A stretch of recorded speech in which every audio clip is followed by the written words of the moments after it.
Welcome to your in-depth astrology overview and zodiac forecast for July 2024.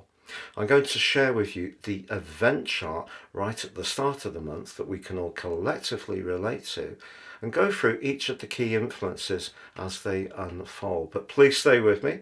I will go through each of the 12 signs from Aries through to Pisces and explore in depth what you can expect in terms of your ascendant, sun or the moon. I'm astrologer Patrick Arundell. If you're new to my channel, thank you for your company. If you have any thoughts, this is very much a community. Please do share them. If you're a returning visitor, all your views and interactions are truly appreciated. As I've been sharing, many people who watch my videos, about 50% are not subscribers. If that's you, please help the channel to grow and click or tap that subscriber button, but also the bell notification symbol. Every time I drop a video, you should get an alert. If you'd like to have a one-to-one with me personally, I am a consulting astrologer. Please check out my testimonials below. I don't edit these. As they come in, I share as is. If you'd like to get your free written horoscope fired to your device each morning, please see the link below. I also share the overarching primary astrological influence each day so we can get the big picture as well as enjoy our zodiac forecast. If you're a patron, I share a lot of extra information to patrons. You can become a patron from $3 a month. Thank you so much for your support if you are one.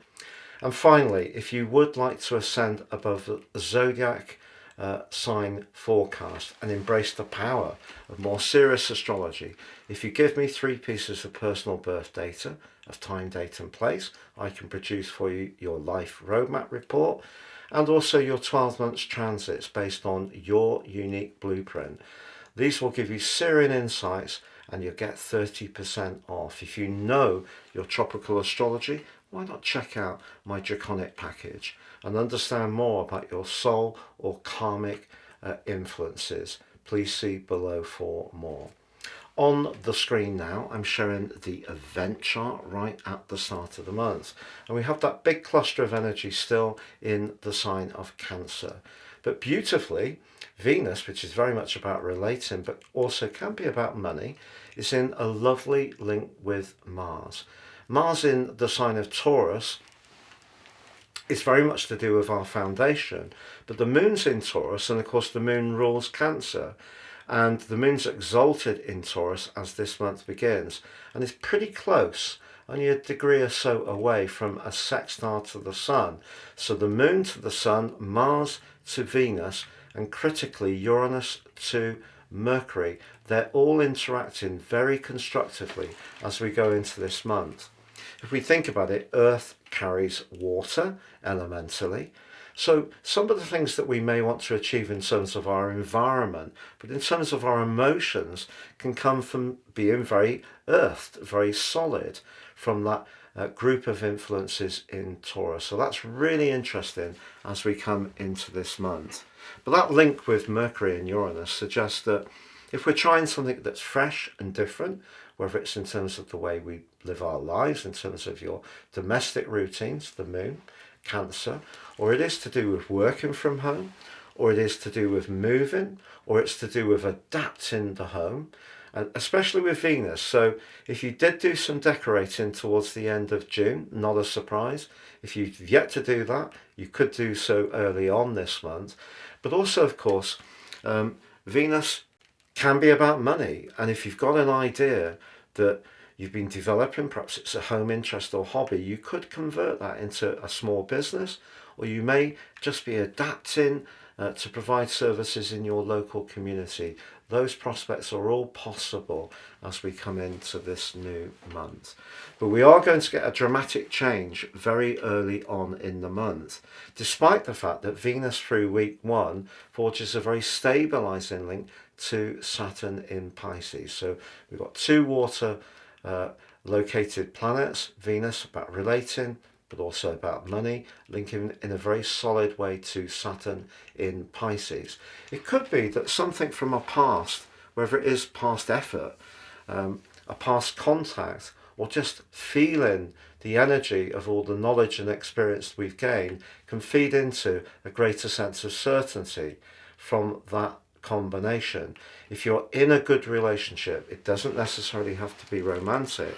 If you have connections that, really are very much there for you, you can truly appreciate them at the start of this month. But then Mercury, which is, to be honest, not at its best in Cancer, because Mercury relies on detachment and quick wits, either through its rulership of Gemini or Virgo. And in the sign of Cancer, the watery emotional energy can make us a bit more subjective about how we think or articulate our ideas. But on the second, Mercury darts into the fiery Leo. Now here, that gives us a lot more confidence and self-assurance to say how we feel about those thoughts and ideas that we have, but Mercury's immediately met by Pluto. In fact, in a disassociate way, Pluto is in an opposition with Mercury right through the first week of this month. What does that tell us? Well, I feel that in Mercury's case, our desire to have our voice heard and be more recognised is very strong. Pluto is in the sign of Aquarius in a retrograde. That's the sign of the collective. It's also about the future. It's how we're all connected, but it can be a bit cool. We may encounter someone, if we're feeling very bubbly and lively and want to sort of strut our stuff, who is a little bit restrained or actually a little bit more confrontational. In fact, when Mercury and Pluto are in an opposition in the natal chart, depending on the signs, the houses, and the other influences feeding in, people can be quite trenchant in expressing their opinions. So we could feel much more in need of saying how we feel, asserting ourselves, or that's the energy we could receive. The key thing to remember here is both are in fixed zodiac signs, so important to flex.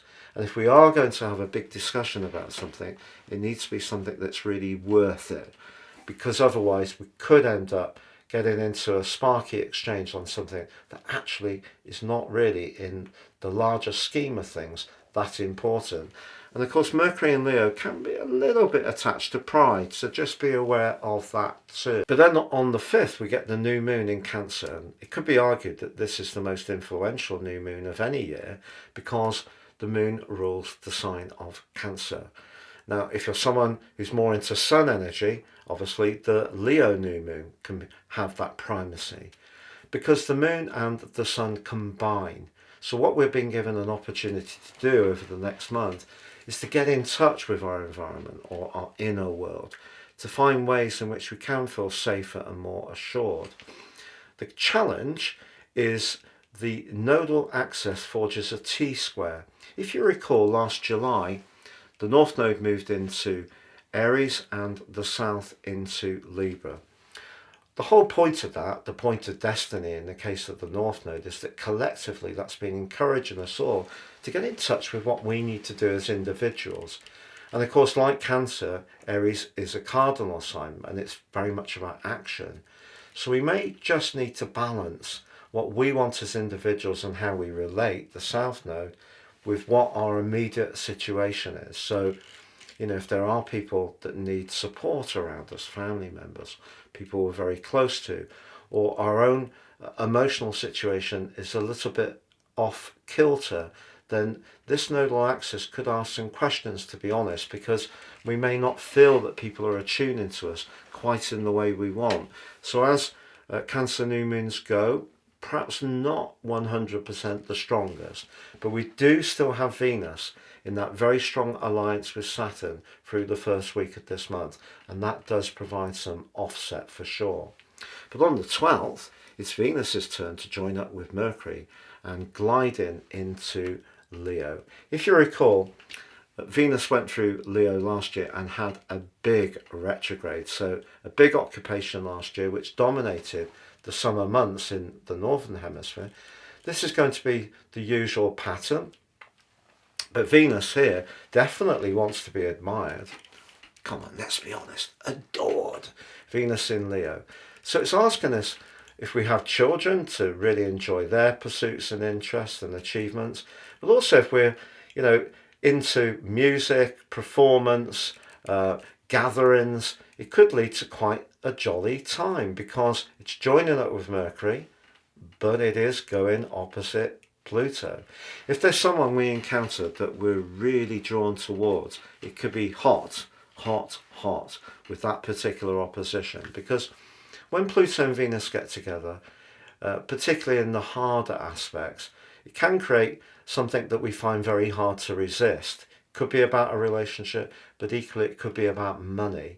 But we just always need to be aware of what people's motives are, including our own. So the power of that Cancerian new moon, in a way, is asking us to stay in touch with how we feel, but also stay in touch with our sixth sense, our intuition, because that's going to be critical. But we do get a completely paradoxical shift on the 20th when Mars punches into Gemini. Mars in Gemini could see us all wanting to be a bit more active for the following 6 weeks, certainly finding it harder to sit on our hands.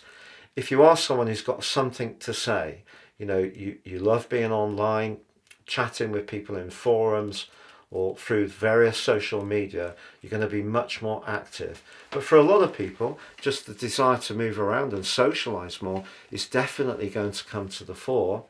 But there is the second of the 2 consecutive Capricorn full moons on the 21st.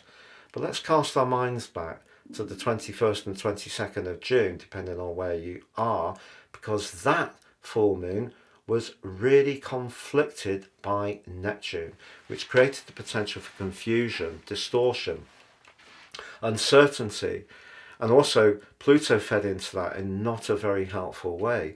But this one, ironically, is blessed by Neptune. And if we get in touch with our more sensory perceptions, we try to see the best in each other, grab into that higher way of being. It could be a sensational full moon in a way, because it also links very productively to Uranus, the planet of surprises. But then, as happens in astrology, we get a big shift because the Sun returns home to the sign of Leo, joining up with Mercury, joining up with Venus. What a great combination. And this brings a lot of warmth to bear. It's a fire sign. It's the leader in a way, even though it's a fixed sign, because it is about the Sun. What would we be without the Sun? This is the luminary. Now, the 2 luminaries, the moon being the other, the Sun lights up our day, the moon lights up our nights. And if we think about it, that's how they work together. So we're going to have the opportunity to be more outgoing, more energized, more playful, strut our stuff in a way that gives us a sense of more attraction. This is a prime moment of the whole year, isn't it? Because Pluto is in opposition. If you are going through a situation where you want to really manifest your individuality and you feel blocked because you're in a group or in a relationship or you're in a workplace situation where you have to conform with what's expected, that can feel very inhibiting. But also it could lead to a break, because the Sun, particularly of all these 3 oppositions with Pluto, is very strong indeed. So it could ask us some serious questions. The other thing about Pluto and Aquarius is, what do we want from our own personal future? In our own personal future, are we manifesting enough what we want to be as individuals, rather than knitting together well as part of the group? So that's another conflict that could come up within us. It doesn't always, astrology, have to be energy coming from outside of us. It can trigger some conflict sometimes, but also some deep thinking deep within our personalities. But the Sun's forging a sensational link to Mars. And the interesting thing about the Sun going opposite Pluto is that Mars forges an amazing trine to it. And because Jupiter is still in the sign of Gemini, that Gemini energy comes back to life somewhat. So we are going to feel really much more interactive towards the end of this month, much more playful.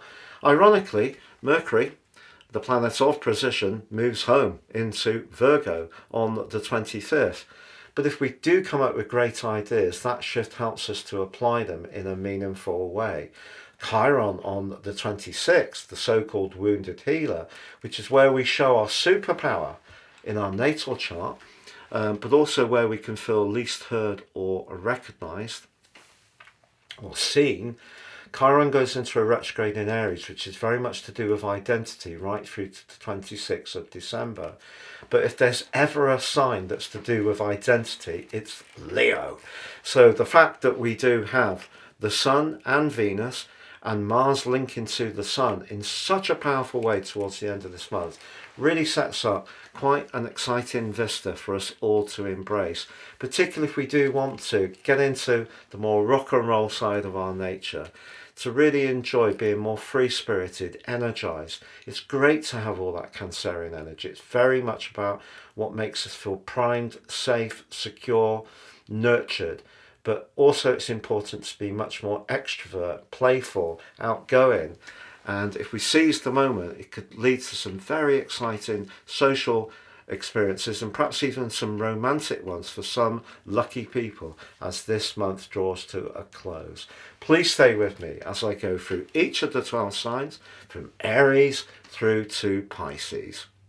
Welcome Aries to your in-depth monthly horoscope for July 2024 for the Ascendant, the Sun or the Moon. On the screen now I'm showing your event chart right at the start of the month, which provides some very important pointers of what can unfold, because we need to be mindful of your ruler Mars. Mars is still in the sign of Taurus, which is earthy, pragmatic, practical, slows Mars down a little bit, but also asks you to appreciate all the hard work that you put in, particularly through Aries season and the solar eclipse, which gave you a great chance to showcase what makes you individual.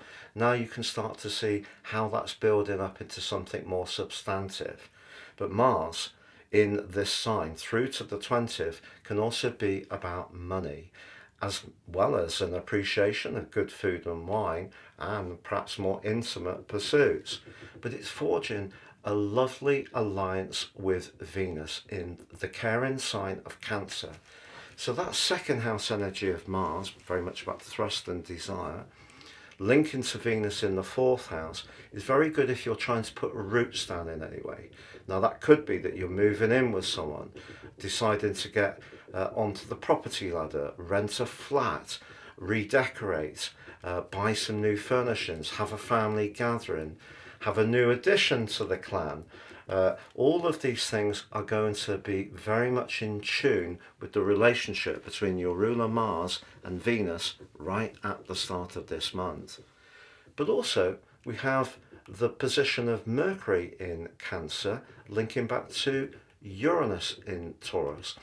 That combination points towards trying things in a bit of a different way. We can resist change with Uranus in Taurus, but we've all found since March 2019 that it has been a very disruptive influence when it comes to resources. If you can squeeze a bit more out of yours by trying something in a different way, it may be by selling things from your home you no longer need. It could be about turning what has been a very pleasant and enjoyable and enriching interest into something that provides an additional income. It may be about offering services in your local community, but if you go about it in a fresh way, that's where you can prize open the opportunity. But also, as this month begins, the moon in Taurus is linking perfectly to the sun in Cancer. So that second house energy, all about foundations, all about stability, can be about resources, can be about money, but critically it can be about our self-worth. But I feel that what the planets are helping you with is your sense of emotional identity at the start of this month. But also, don't be too caught up on money itself, because there's different ways to value ourselves. And one of the greatest ways is to have those connections to people who are truly invested in us. And that's where that energy in Cancer is so magical. But also, Venus in Cancer is linking back to Saturn. Saturn over the last 15 months has not necessarily been easy for you. Being in the 12th house, it's a very psychological area, but also in terms of its entire journey through the heavens, it is the point of culmination. Saturn can be about limitations, can be about timing, can be about karma, but of course it can be about restrictions. And if at times you have felt a little less self-assured over this last year or more, wouldn't be a complete surprise, or something that used to be important to you, whether it is an interest, whether it is a relationship or a job or something you really sparkle at, if that's come to a close, you may have spent quite a lot of the last year trying to come to terms with that change and letting things go. But remember last July, the point of destiny, the North Node inversed back into your sign for the first time in 18.5 years. And that gave you a push to start to rebuild, to start to engage with what's important to you as an individual. You've also had Chiron in your sign for some while. Chiron very much in Aries about identity, and that brings us really to the new moon, which occurs on the 5th of this month in Cancer, because it is going to be in a T-square with the nodal axis and that point of destiny. So it may be that you just need to remind yourself, despite all this very grounding, very lovely emotional energy at the start of July, it is very important not to lose sight of your need to sparkle and to be charismatic. And you're supported hugely from the 2nd, when Mercury moves into your sister fire sign of Leo. Mercury loves being here. Mercury in the 4th house, it's watery, it tends to diminuate some of its clarity that comes from its rulership of Gemini and Virgo. But in the sign of Leo, it loves the attention, and it's much more playful and it's much more sociable. You can find your sense of humour really starts to sparkle back into life as soon as Mercury arrives. But it does get into a confrontation with Pluto on the other side of the heavens. Pluto is in your sector of your long-term future. It's about where you make connections to others. It can be about your friendships. The 5th house is where you need to showcase what's important to you as an individual. And that's where that new moon in Cancer is very important, because of the tension with the nodal axis, but particularly the North Node in your sign. So important to feel that security, but also important to show who you are. And if there is someone who's used to you being the nurturer in the relationship, but you're starting to pivot towards what you want to do as an individual, it could put their nose out of joint a little bit over the following few days. Fortunately, Venus, the planet of charm, the planet of relating, but also of money, plays catch up with Mercury on the 12th. But that goes face to face with Pluto as well. You could encounter a kind of repeat, particularly if there is one friend in your circle who tends to be a bit possessive or controlling, or wants things very much on their terms, or leverages time with you on some kind of power play. That's something that you're really going to recall from. It may be there is someone you're involved with that, as much as you want all those emotional benefits, you can't quite feel the spark. And it's possible that Venus's confrontation with Pluto is asking you to think very carefully, is this tie truly for your long term? But it's the arrival of Mars on the 20th in Gemini which really ignites this month for you, Aries, because it's going to link back brilliantly to Pluto in a trine, but also it's going to link up in a broader way to Venus. And if there is a situation where you feel you need to liberate yourself from it, or find your voice, showcase your talents in any way, this is a great moment for you. Ironically, the next day we get the second of the 2 full moons in Capricorn, but the last one was blighted by the confusing energy of Neptune, and you may have actually felt quite exhausted when that one occurred. But this one, I feel that you can get through much more effectively, particularly if you've invested in that Cancerian energy at the start of this month. But then we have the Sun powering into Leo on the 22nd. And that too is going to bring a lot of extra vitality because it links to Mars. So the last phase, the last week of this month, can see the pace of life really accelerate. If you want to be much more interactive and playful and outgoing, this is your platform to be so. But the Sun also goes opposite Pluto. And because the fifth house energy, which Mercury, Venus, and the Sun all move into, is about you actualizing your talent, your flair, but also enjoying life, it may be that something that you have been working towards is in some ways cramping your style, or it could be that group of people, that shared interest. So there could be some moments of challenge to you, or maybe just a bit of a power battle if a partner or a friend or an associate sees things differently to you. But your need to express your ego, to be honest, in simple terms, is going to be much stronger as this month goes on. And also, because on the 25th, Mercury moves into the sign of Virgo, which it rules, you can combine your talent with precision from that change. So if you are generating some brilliant ideas, it doesn't mean to say they can't be successful because you got it all together. But Chiron, as I mentioned, does go into a retrograde on the 26th through, ironically, to the 26th of December. And if there has been something that you've still been working on in terms of releasing past hurts, pains, disappointments, sadness, judgment of yourself, sat in the 12th house, Chiron and the North Node are asking you to re-examine things, weigh things up, maybe do some more research, some reading, some meditating. But you know, if you have the time to do it, it would be pretty amazing at the end of this month, because I think you're going to be feeling very, very motivated. Your physical vitality will be up. I think there's a part of you that can be very much a risk taker that was really muted at the start of July, is really going to be set aflame as this month comes to a close. So if you're single and would like to have a much more active social life, I think you're going to find it towards the end of this month. If you've got a business idea that you're prepping up and doing a lot of research on, you can feel much more ready to showcase it to a wider audience as the month closes. But if you're happily smitten, all that good family stuff at the start of the month can make way for a more playful period of the year as this month comes to a close.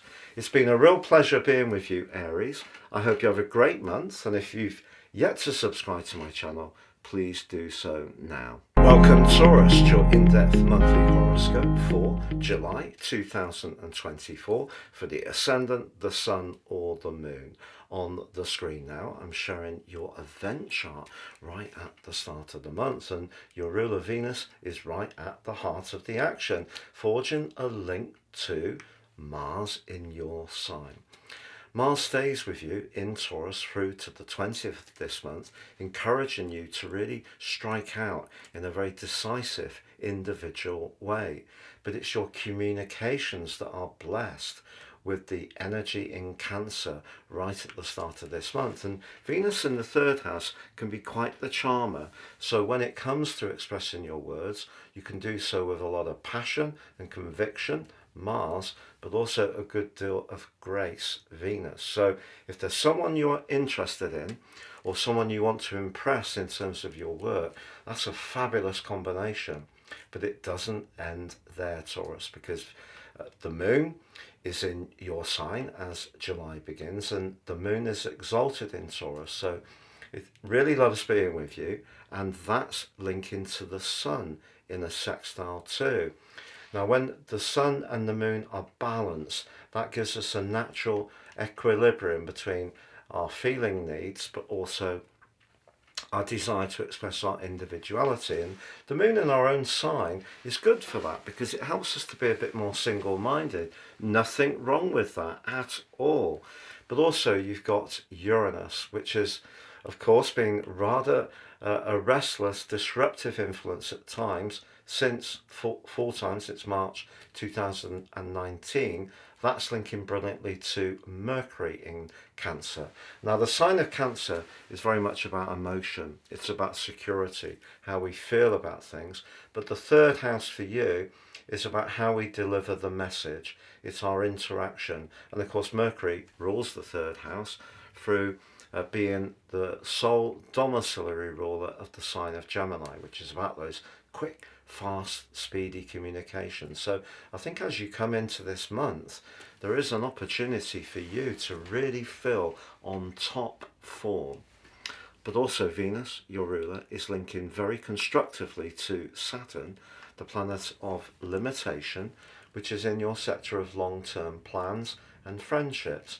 If there is someone that you're orientating towards who is a good alliance for you, that's on solid ground, you have shared principles or values or belief systems, or you work well together, or you support a sports team, that relationship can also get very steady. Now, Jupiter, the planet of fortune, is in your second house, can be about everyday money, and that's linking really well to the Sun in a semi-sextile. So you can see as you come into July, you're really set fair to impress people with your drive, your passion, your determination, but the fact that you can articulate your ideas much more effectively, because if you are someone who runs a little bit on the shy or reserved side, this particular event chart at the start of July really does give you a fabulous platform. If you're someone who's naturally quite gregarious, then that's just going to be turned up to max. What's not to like? Well, Mercury, the planet of communication, does switch out of Cancer on the 2nd and moves into your home sector. And this is really the first of 3 major changes this month, which does realign your focus as the month goes on. But I think it starts in a very interactive way, a potentially sociable way. If you have got ideas you need to share, you're going to really be wanting to engage with people. But Mercury moving into the 4th house can see us think more about where we live, who we live with, how we live there, maybe about the kind of tech you have at home. You know, do you have good broadband, for example? Mercury about communication in your residency. If not, you're going to want to check out how to improve that. If you work from home, even if only some of the time, you're going to need that space to work well, to be efficient, to give you the peace and quiet to really be very productive when you are needing to concentrate. But also Mercury moving into the 4th house, despite the host being very charismatic, Leo, can be a little bit more reserved, and it does go face to face with Pluto. If you are dealing with someone, particularly professionally, who's not so aligned with where you're coming from, that could be a factor almost straight away, because Mercury goes face to face with Pluto, and on the screen you can see that Pluto is right up there on the 10th house cusp of your solar chart. Now that can work in different ways. Pluto in the 10th house can have a reluctance to be in the spotlight, but somehow or another people end up there natally. Or it can give you a greater desire to raise your profile, but because it is in a discordant opposition to Mercury, if you don't choose your words quite right, or you let the subjectivity, which can occur in the 4th house with Mercury, get in the way, that could be something that just inhibits you a little bit. So it may be that you're going to encounter someone who feels that you're a little too perhaps dominating. That may be how they see it. It could be a family member, it could be a friend, and that could be quite hurtful. Or it may be that you experience someone who seems to want everything on their terms. So although you start this month with this hugely beneficial set of influences, do buckle up, because as it goes on, you are going to need to use your craft and your wisdom and shrewdness as these oppositions with Pluto occur. But the new moon, I have to say, on the 5th really is lovely. It gives you a great chance to sparkle when it comes to expressing yourself, but meaningfully, because the host is Cancer. But it does square up, or T squares up to the nodal axis. And for you, the position of the North Node, the point of destiny, is in your 12th house. So something could come up over the next month that you do feel a little bit more vulnerable about it. It could be a conversation, it could be a thought, maybe it is going to be something from your past, maybe something you'd prefer to keep quiet, somehow or another gets teased into the open. All of those strands are possible, but then your ruler, Venus, moves to join with Mercury on the 12th. And if you are wanting to do some home decoration or improvements, get some new home furnishings, this is an ideal juncture to do so, but also it's a great time to reconnect with people who are really important to you. But again, Pluto is in opposition in week 2. Venus and Pluto oppositions are really interesting in terms of, I'll be very blunt with you, sex or money, as are squares, because Pluto can be about power, but it also in Aquarius can be a bit more about detachment, whereas Mercury and Venus in Leo for you is more tender, more sensitive. So it may be just as you've got that traction going at the start of this month, suddenly you're going to encounter someone who sees things very differently to you and points things out in a very blunt or stark way, but it may feel as if they want to have some kind of power over you, some kind of leverage or control. And certainly if someone does start to chat you up, could be through your professional situation with Pluto in the 10th house, do listen to your inner voice, because Venus in the 4th house is very much about protecting yourself and staying secure. But because it's in Leo, it means that even if you are feeling quieter, you can still draw a lot of attention, which in itself is very flattering, but it's got to be for the right reason. So be mindful of your responses, your motives, and those of anyone you encounter with that opposition. But then on the 20th, Mars is saying au revoir to you. It's been with you for 6 weeks, giving you a cracking opportunity to really get stuck in and work hard on focusing on the best parts of what you're working on at the particular time we've gone through. And it's moving to Gemini on the 20th also links to Pluto, and it's interesting because even if you have felt that someone was maybe a little critical or using their power in a little bit of a cool way, making you feel at times unsure of your role, that early work you did in the month can come back to you.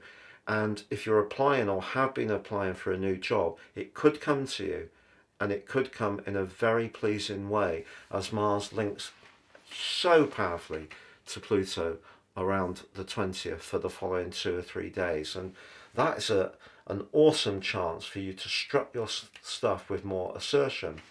But how do you deal with the Mercury and Venus combination? Well, I think you use your sensitivity as an asset. You don't see it as something to inhibit what you want to do, but just be mindful of not exposing yourself to a situation which could see you feeling a little more vulnerable. But then on the 21st, we have the second of the 2 consecutive Capricorn full moons. The last one, yeah, that was quite tricky, to be honest. There may have been some intense conversations a month ago, and maybe some people's reactions to what you had to say were hard to swallow.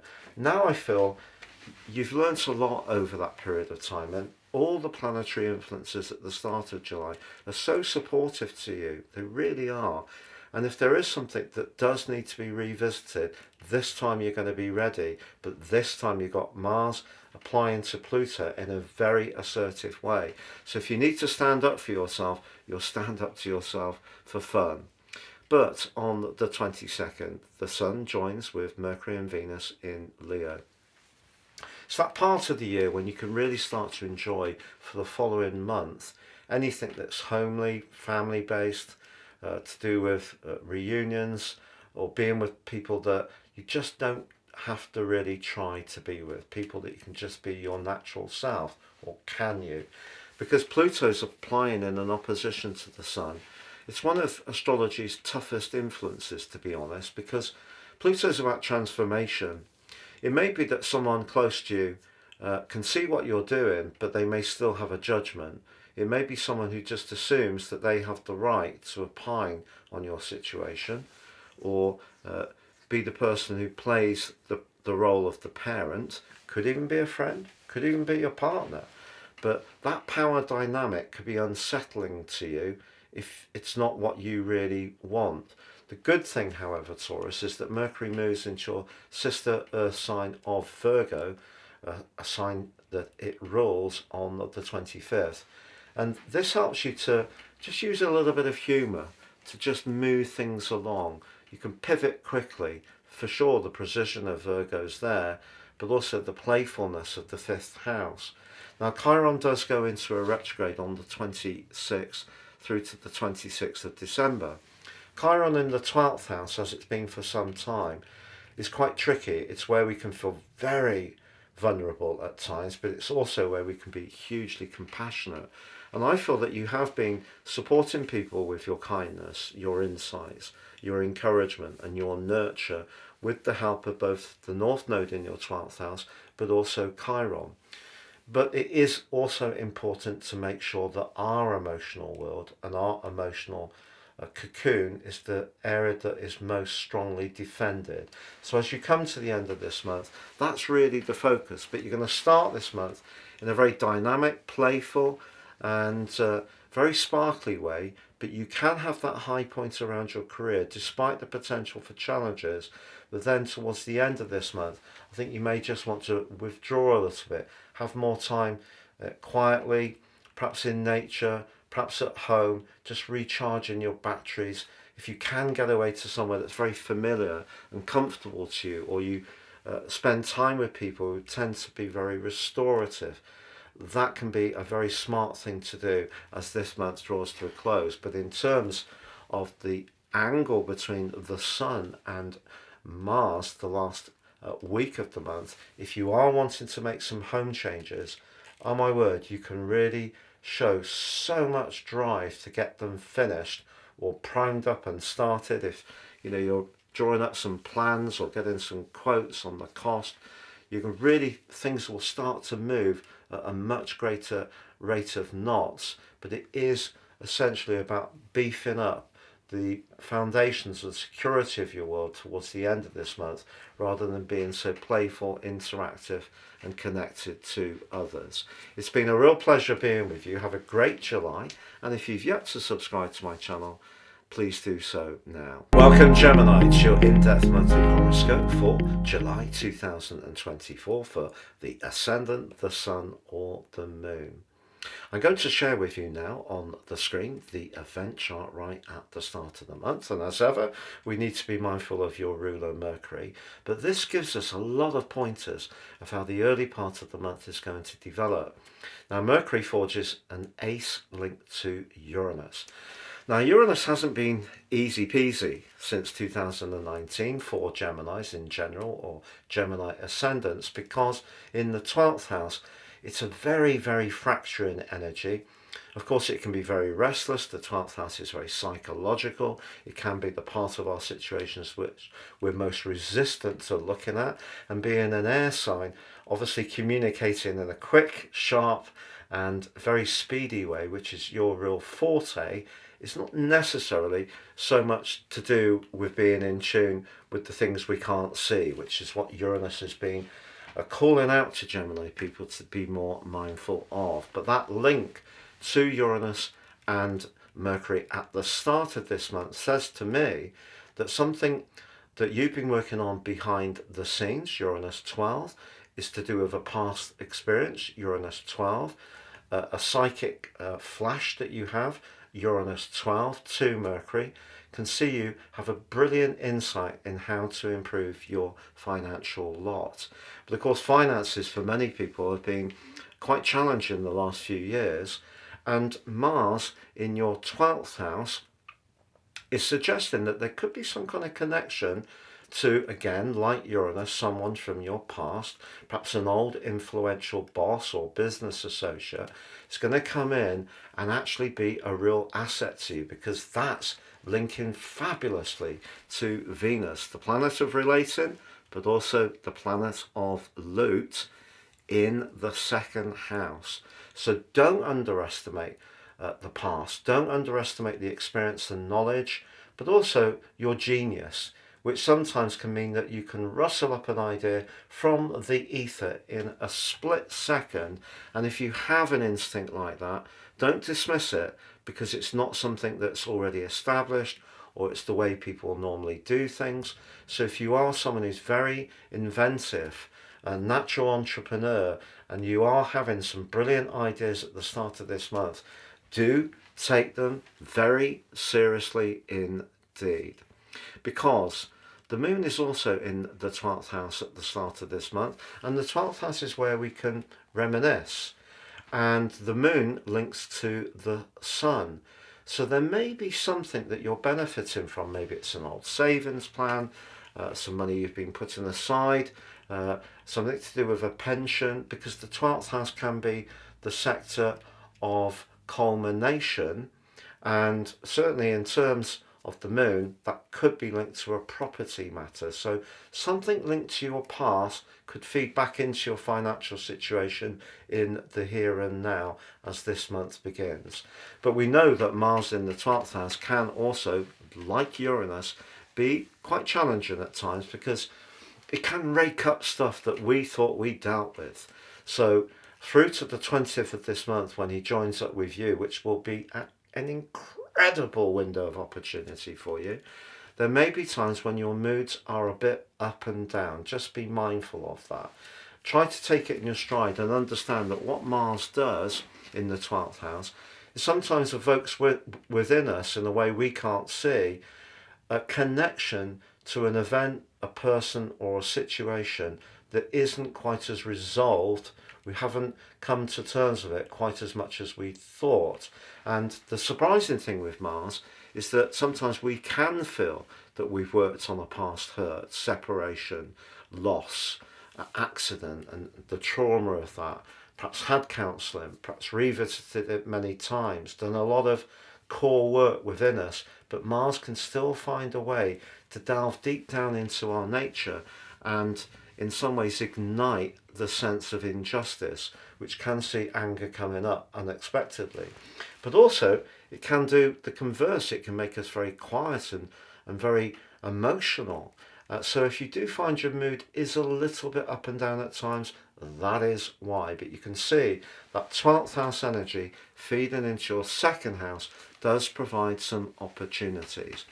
But also because you are a very creative person, having Jupiter in your sign, back with you for the first time in 12 years and forging a semi-sextile to the Sun at the start of this month, don't underestimate how your ability to steer things through just having that self-confidence and belief that Jupiter can give us. One of the mistakes we can make with Jupiter is to be overconfident. But the great news is that Saturn, the planet of structure, time, karma, but also limitations, is in your sector of success, but forges a very solid link to Venus as this month begins. So I feel that will moderate Jupiter's tendency to kind of over egg the pudding. So you can use Jupiter's application to the Sun and also the Moon. You've got two semi-sextiles there in a very, very beneficial way. So it's all set fair as you come into this month to be taking your resources, your sense of self-worth, the foundations in your life as seriously as you possibly can. And I feel things are looking much more positive when it comes to income. But on the 2nd, your ruler Mercury moves signs, and it moves into Leo, and it loves being in Leo. Perhaps not as much as it loves being in your sign or Virgo, which it will move into on the 25th. But of course, the sign of Leo is very charismatic, but for you it's house 3, so it's very outgoing and interactive. It has a flavour of a Gemini, because the 3rd house is where we can pivot quickly and crack those jokes and use our speed of repartee in a very positive manner. But Mercury does go face to face with Pluto. If you've got something that you want to express that's really important to you, your sense of conviction from that opposition can be fantastic. The key is making sure that your facts are absolutely right, because you could encounter someone who's just as sure that they've got the right end of the stick. And you could end up having a tussle, which could be a little bit bruising if neither of you wants to step back, take a backward step. And with having that collective at the start of the month, but then the Sun and Venus in the sign of Cancer, that can be a bit defensive, but the second house for you can be quite stubborn. So if you're talking about money, for example, or a business situation, just try to flex a little bit. Your charm will always take you everywhere, but also your knowledge, the way you can make people laugh often. And so if you have something that you feel very, very strongly about, and you do want to articulate it, you know that you can do so with a lot of power.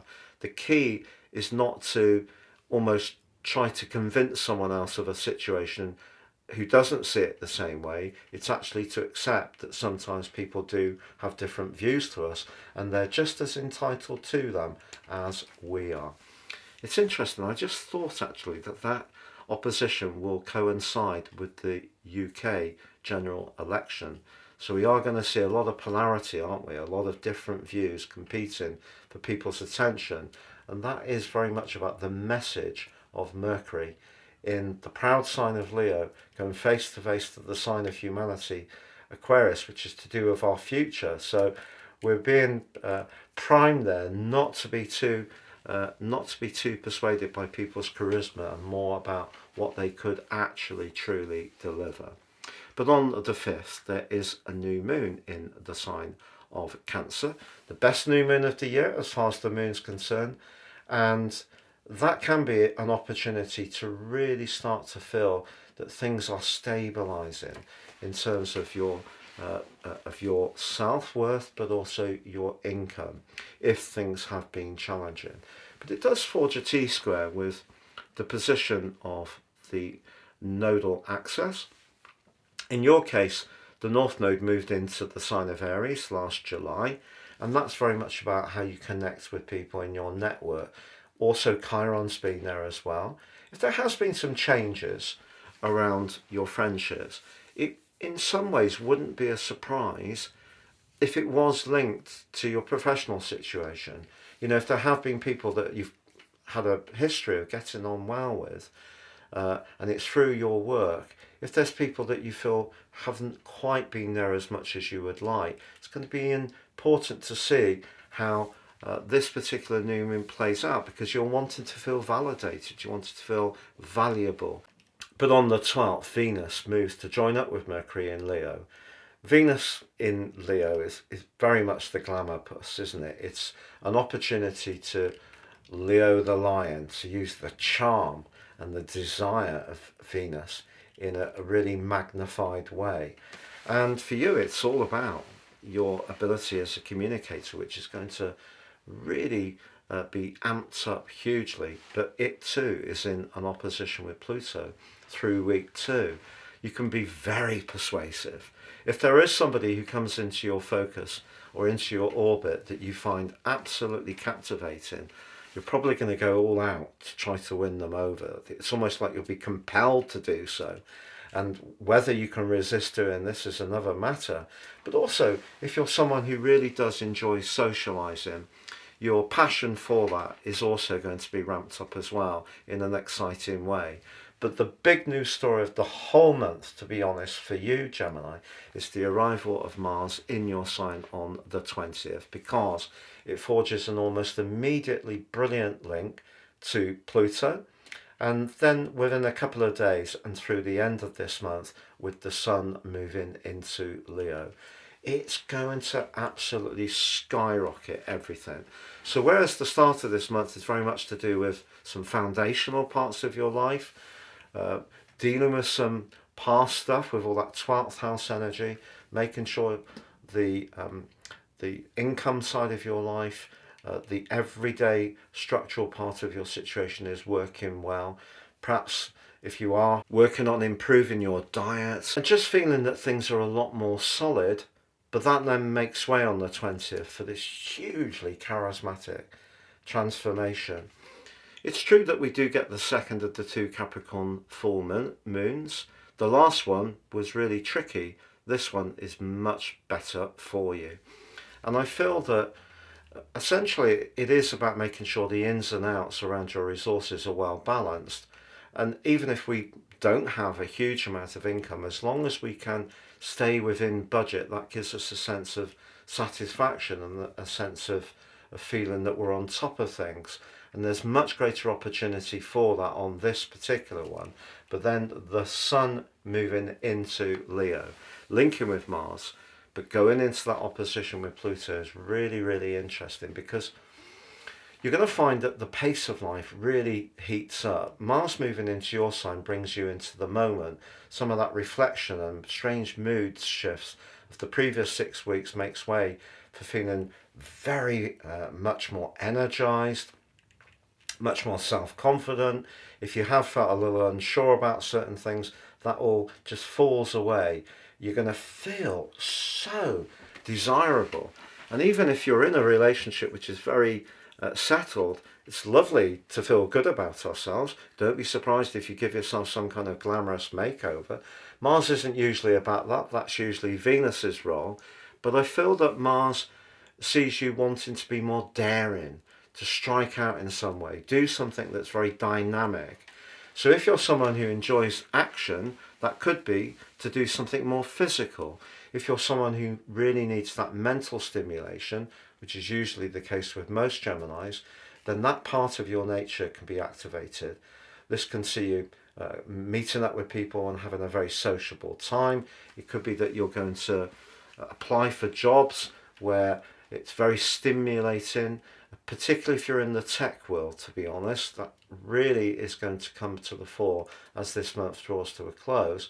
But even if you work from home with Mercury, your ruler, moving into Virgo on the 25th, you can still work this very dynamic energy. It's all about really just forgetting some of the hurtful, painful stuff that's gone on, particularly with Uranus in the 12th house. And because the moon's moved on by this point, having Mars in your sign, you're much more in the moment. And of course, as Uranus has been making its way deeper and deeper into Taurus, more and more Geminis are experiencing its impact, but also becoming more used to how it can make us feel a bit on edge, find it more difficult to sleep, turn off, get too much cortisol, worry a bit too much. So these energies towards the end of this month are really giving you a huge amount of celestial support to showcase everything about you that's so dynamic and sparkly. It is true that Chiron goes into a retrograde as the month ends through to Boxing Day, the 26th of December, but you've still got the North Node and Chiron are still supporting you to try to actualize your sense of worth in terms of your connections to others. And one of the things I think with that new moon being in the T-square with the nodal axis is don't value friends based on what they do for a living or what they earn alone. It's good that we connect with people who have similar values. I think that's really essential. But don't be totally focused on the material side of things only, because all that Cancer energy at the start of this month is very much about your self-worth, how you value yourself. So validate yourself at the start of this month, and then you're going to be on absolutely incredible form from the 20th onwards, Gemini. I hope you have a great month. If you've yet to subscribe, please do so now. Welcome Cancer to your in-depth monthly horoscope for July 2024. On the screen now, I'm showing your event chart right at the start of the month. And what we need to be mindful of is the planets in your sign, but also your ruler, the moon. And you can see the moon is in the sign of Taurus, where it is exalted. So this is a very favourable location for the moon, but it's also linking back to the sun in your sign. The sun, Venus and Mercury are all evoking within you a potential to develop your individual talents, flair and creativity. But whatever part of your life you're working on, they're also encouraging you to be very single-minded. But what the energy in Taurus, which features the moon in its connection to the sun, Mars in its connection to Venus, and Uranus in its connection to Mercury in your sign, is saying to you that you're going to have a really fine ability to balance what you want to do as an individual with how you connect to others. So this means that some of the thrust at the start of this month could be towards group activities, or it could be that you're going to get people working around you and collaborating and cooperating with you, or that you've just got everything so finely poised that you can be single-minded, but in a way that other people will be receptive to you. Not least, of course, Venus. If we think about Venus in our own sign, it's a fantastic chance to be really, really in touch with how we dress and present ourselves, but our flair and artistry to the maximum extent.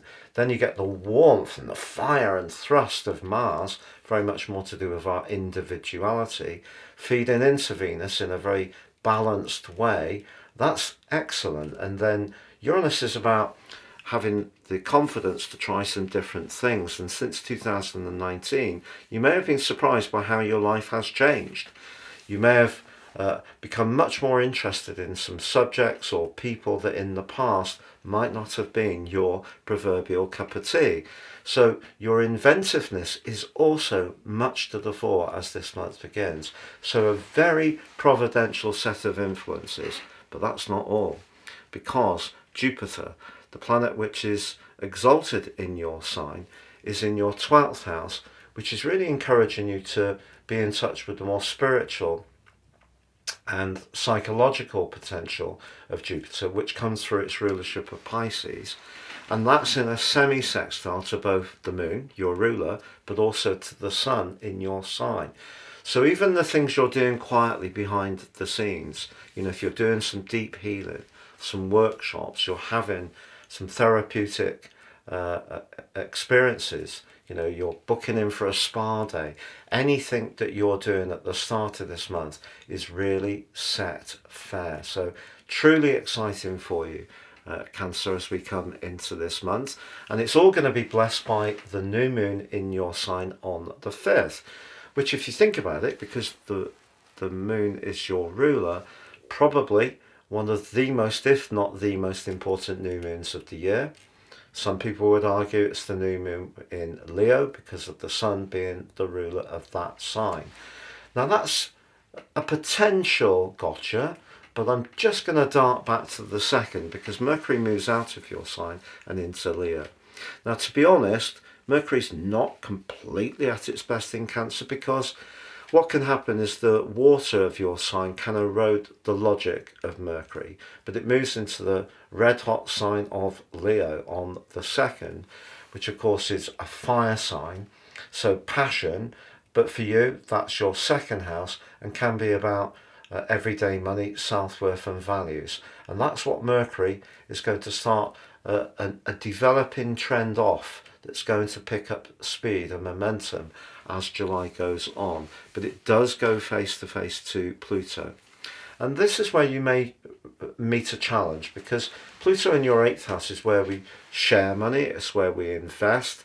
It can be where we're most invested emotionally. It can be very close and intimate partnerships.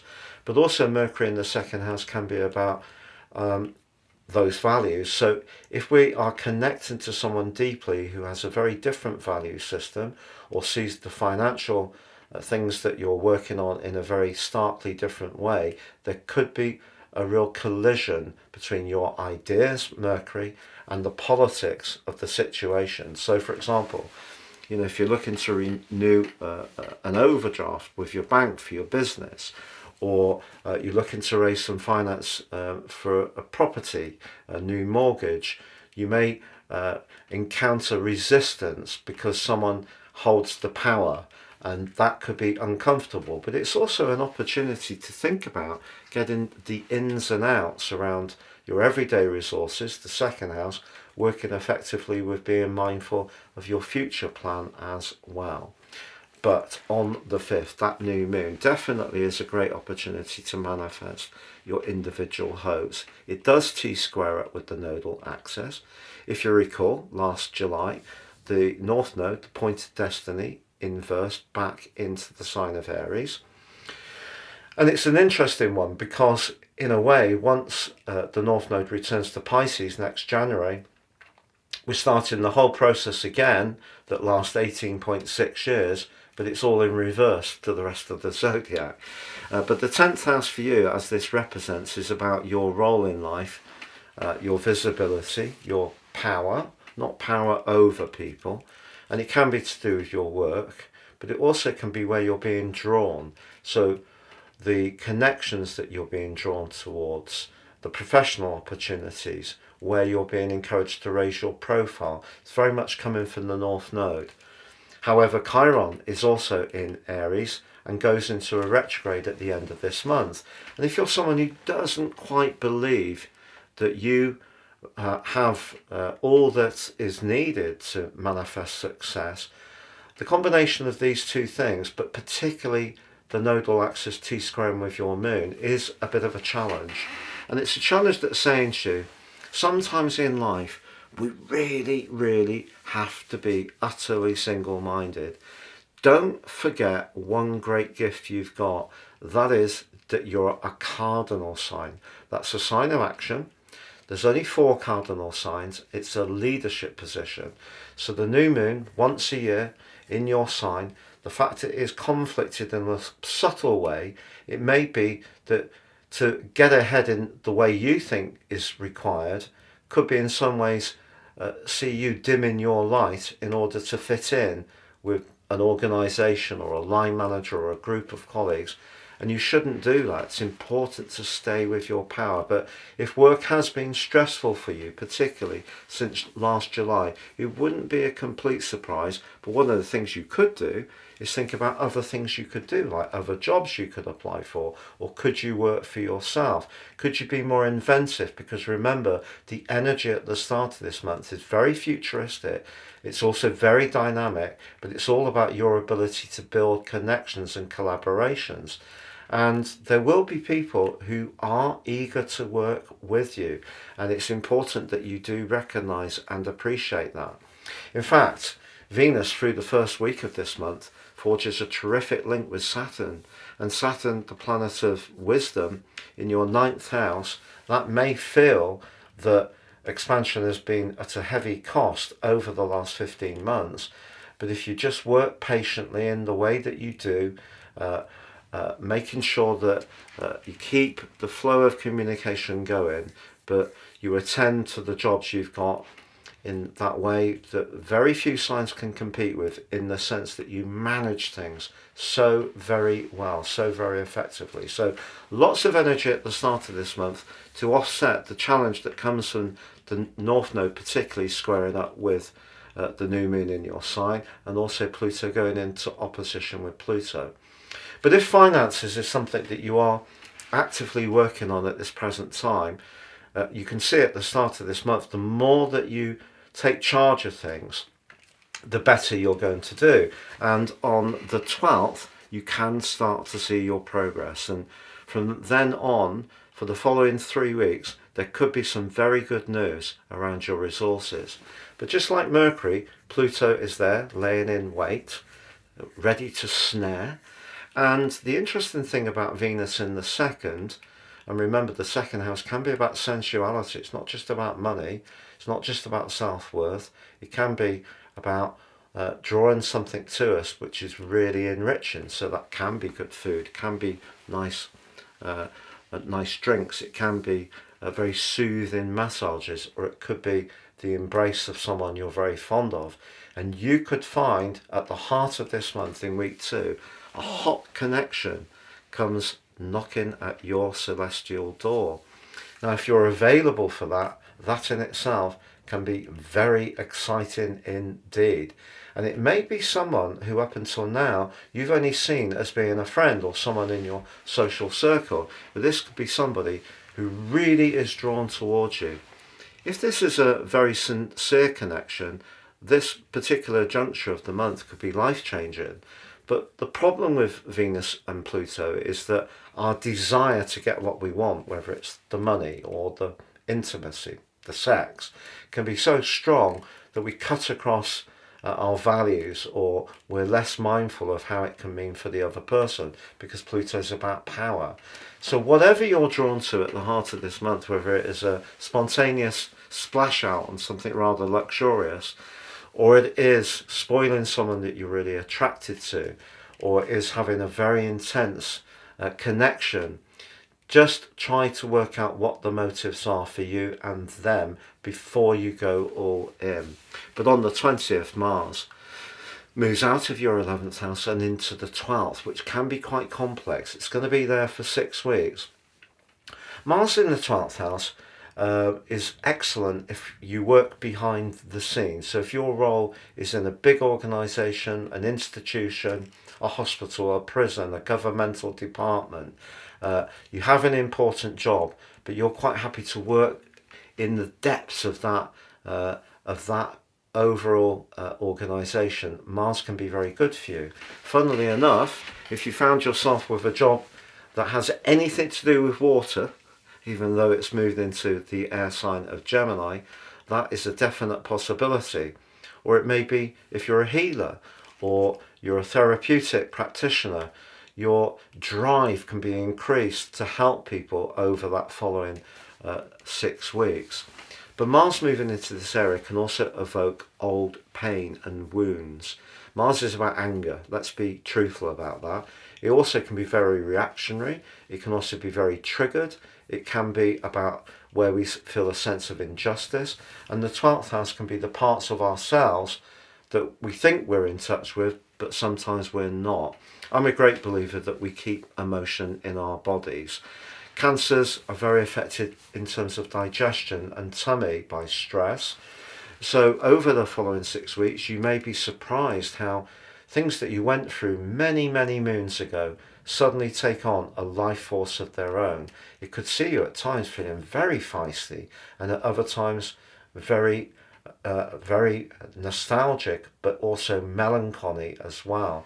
So it creates a lot of extremes. So just be conscious of that, but it does forge an immediate angle to Pluto. Pluto in your 8th house. So we've got the two planets that rule the sign of Scorpio, your sister water sign, collaborating. But the 12th house is the sector of culmination, very deep, can be hidden. The 8th house can be to do with resources, where we're most invested or devoted, but it also can be where things make way. If you've got a situation in your life where you have been connected to someone, whether it's a business, a friend, a family member, or a romantic partner, and you're not feeling it anymore, you don't feel they share your values, that's a very powerful and dynamic influence, which could tease some very deep old stuff into the open, which may need to be looked at in a very fair way, because we have another full moon opposing you on the 21st in Capricorn, the second of course. This one is blessed by Neptune, the last one was blighted by it, but Uranus is in this one in a helpful way, pushing you to be open to some of the information that comes your way. So if some big, old, rather difficult, painful subject, it may be to do with someone's death, it may be to do with someone's betrayal, it may be to do with sex, it may be to do with a legacy or deep dishonesty, or someone using power in a way which is not obvious, and that energy can all crest up on the cusp of this 3rd week beginning of this month. And then on the full moon, you have an opportunity to ventilate it with care and compassion, Neptune, but also total honesty. Uranus in the 11th house is about reaching to the sky, which Uranus mythically rules, and getting to that point where we're not influenced by the need for control and protectiveness, because that can be the bit of the gotcha with Cancerian people. The cardinality of your sign makes you very powerful, but also can see you try to defend yourself, because you do have that innate dislike, very often, not all cancers of course, but very often an innate dislike of confrontation. But something that's very important to you that you need to get off your chest, or someone else wants to get off their chest to you, could reach a biting point of some incredible power through the 20th onwards. On the 22nd, the sun moves out of your sign. And if you have been working in a creative way very efficiently, extra money can come in from that too. But it too is confronted by Pluto, just like Venus and Mercury before. So power over resources or power over intimacy, because the 2nd and 8th house polarities is very stubborn if we think about the rulership of the signs of Taurus and Scorpio. So inflexibility around those areas is not a good idea. You do get some levitation on the 25th when Mercury moves into your 3rd house, into Virgo, which is very much about precision and purity and refinement. But ironically, the 3rd house has a kind of Gemini echo. So something can get talked about here. And with Chiron also going retrograde on the 26th, if you have been fabricating a situation in order to protect yourself, which we all do at times, but if there's something that is very, very tender, that does need talking through and releasing, this can be a very, very important month. But if there is some kind of squabble over resources or money, this can be a tricky month. But if it's a month where you're very much in touch with your creative flow and your connections to others in a balanced way, it can be a month when you actually improve your lot in an incredible manner. But as the month draws to a close, a lot of stuff that's linked to your past somehow can come back into the present. But if you can deal with it head on, I feel that you're actually going to end this month feeling a lot more secure and safe than you might imagine is possible. It's been a real pleasure being with you. Have a great July, Cancer.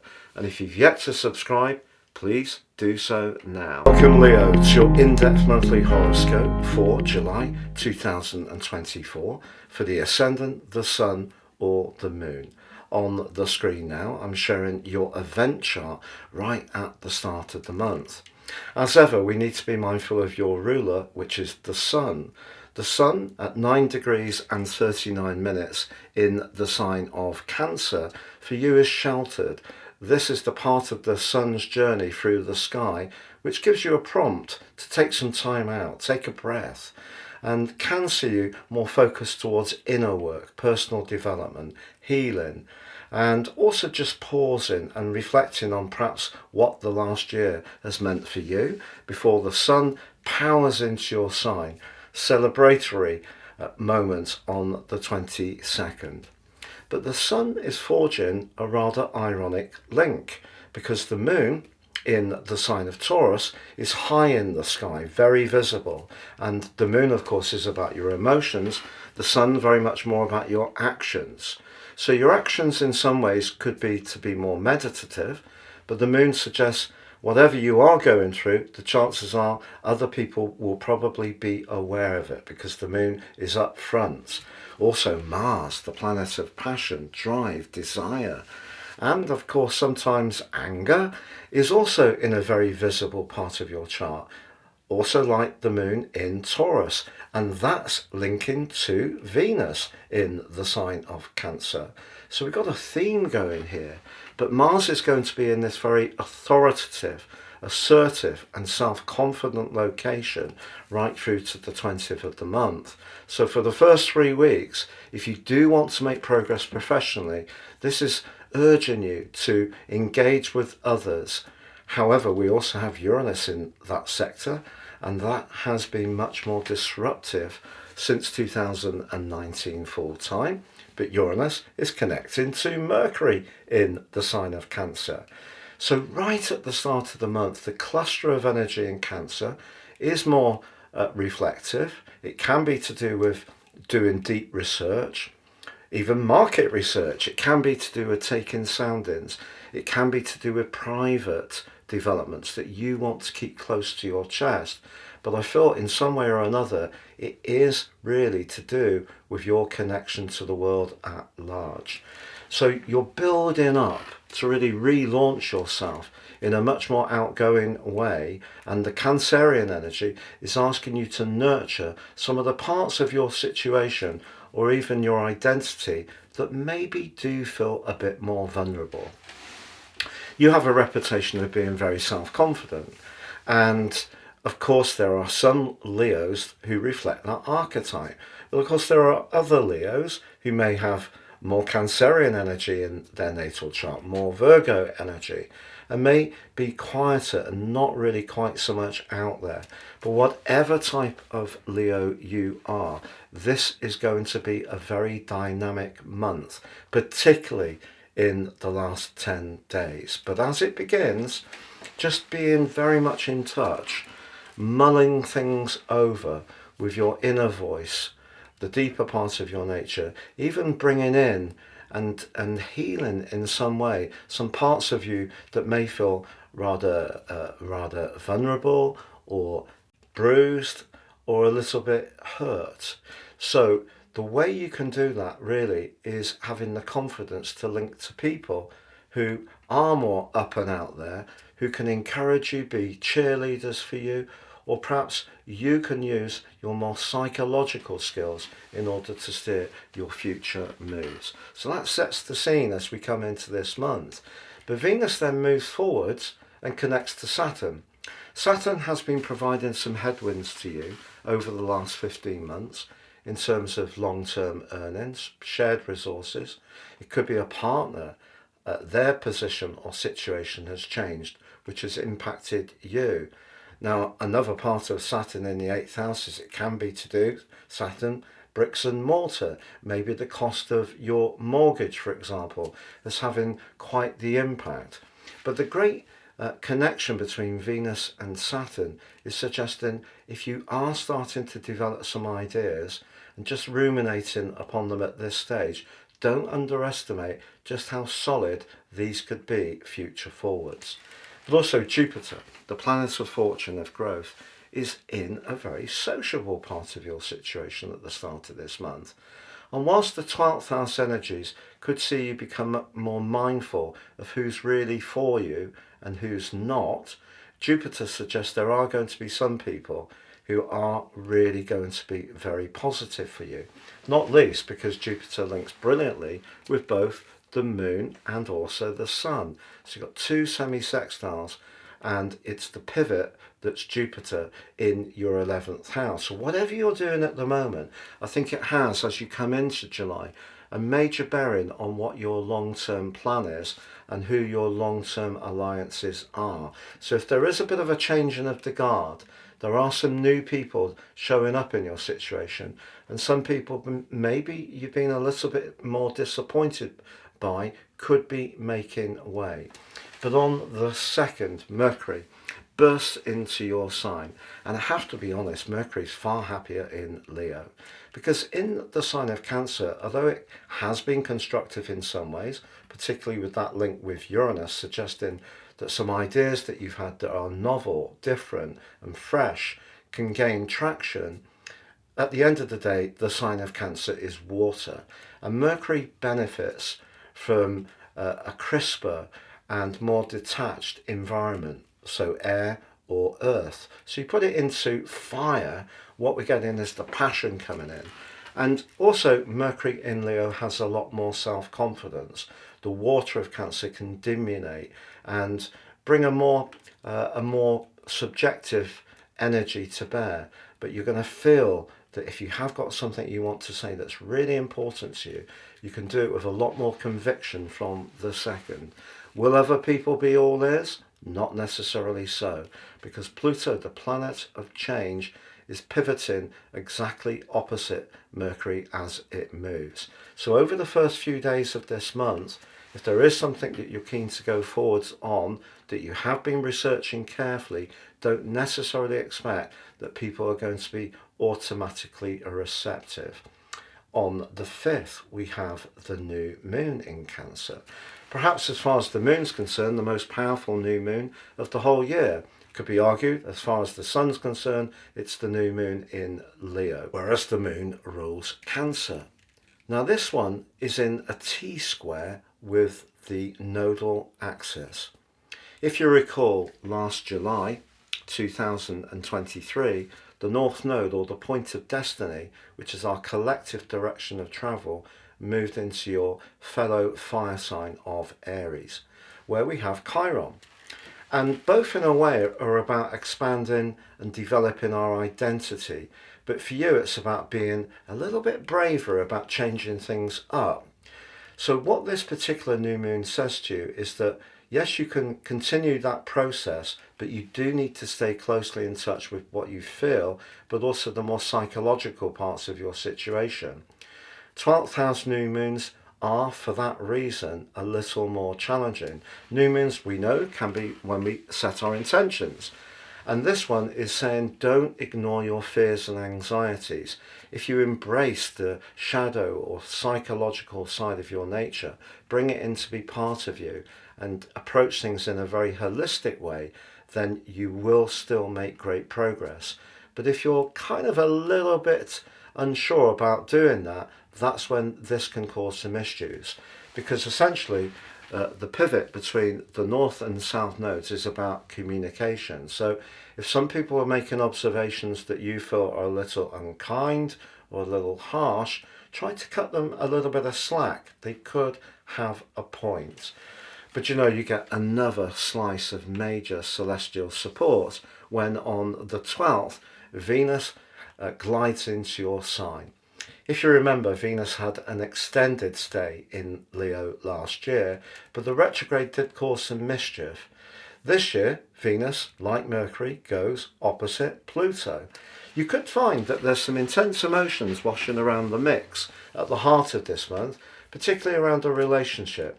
If you want to do something for yourself, and perhaps all that prepping and planning at the start of the month with that Cancerian energy has been setting the foundations for that, now you can really start to flourish. But someone close to you may not actually be particularly pleased, particularly if you want to do something that's much more individualistic, that helps you to redefine your persona.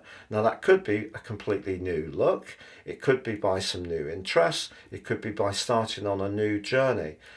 Also, it's possible for some Leos that if a relationship has come to a close, which is entirely possible with Venus in the 12th house at the start of the month, and you want to draw a line in the sand, that could be a painful transition. But it doesn't mean that the relationship recently ended. You could have found yourself mourning for someone you weren't involved with romantically. It could have been a loved one. And there may have been moments of deep nostalgia at the start of the month. But now you get a chance to really cheer yourself on, to move into the moment and creating a more dynamic persona. Even if you're a dedicated follower of fashion, some new tweaks can give you an added amount of confidence. But just be aware that someone close to you may be a little jealous. But it's also possible that you could draw a new admirer to you. And this admirer could have a lot of charisma. And that is something that can be very evocative for Leos. And if you do find yourself drawn towards someone and they're pouring on the charm and it's very much a hot pursuit, just be cautious, because when Venus and Pluto are in conflict, as they are in an opposition, essentially what can happen is charm can disguise people's true motives, particularly around money or sex. So if there is someone that you're really taken with, just let it develop at its own pace. Now on the 20th, perhaps one of the most exciting parts of this whole month, because Mars has been going through a very dominant part of your situation for 6 weeks. Now it moves into a much more democratic but also sociable and friendly area, the 11th house. So for the next 6 weeks, your interaction with others is going to be that much greater, but less about work and your ambition and more about how you can network and interact with people in a more pleasurable way. But Mars forges an amazing link to Pluto. So as much as Venus clashed with Pluto, Mars forges an amazing trine. We think these planets, Mars about impulse, desire, Pluto can be, particularly on the 7th house cusp, a deep yearning around changing your relationships.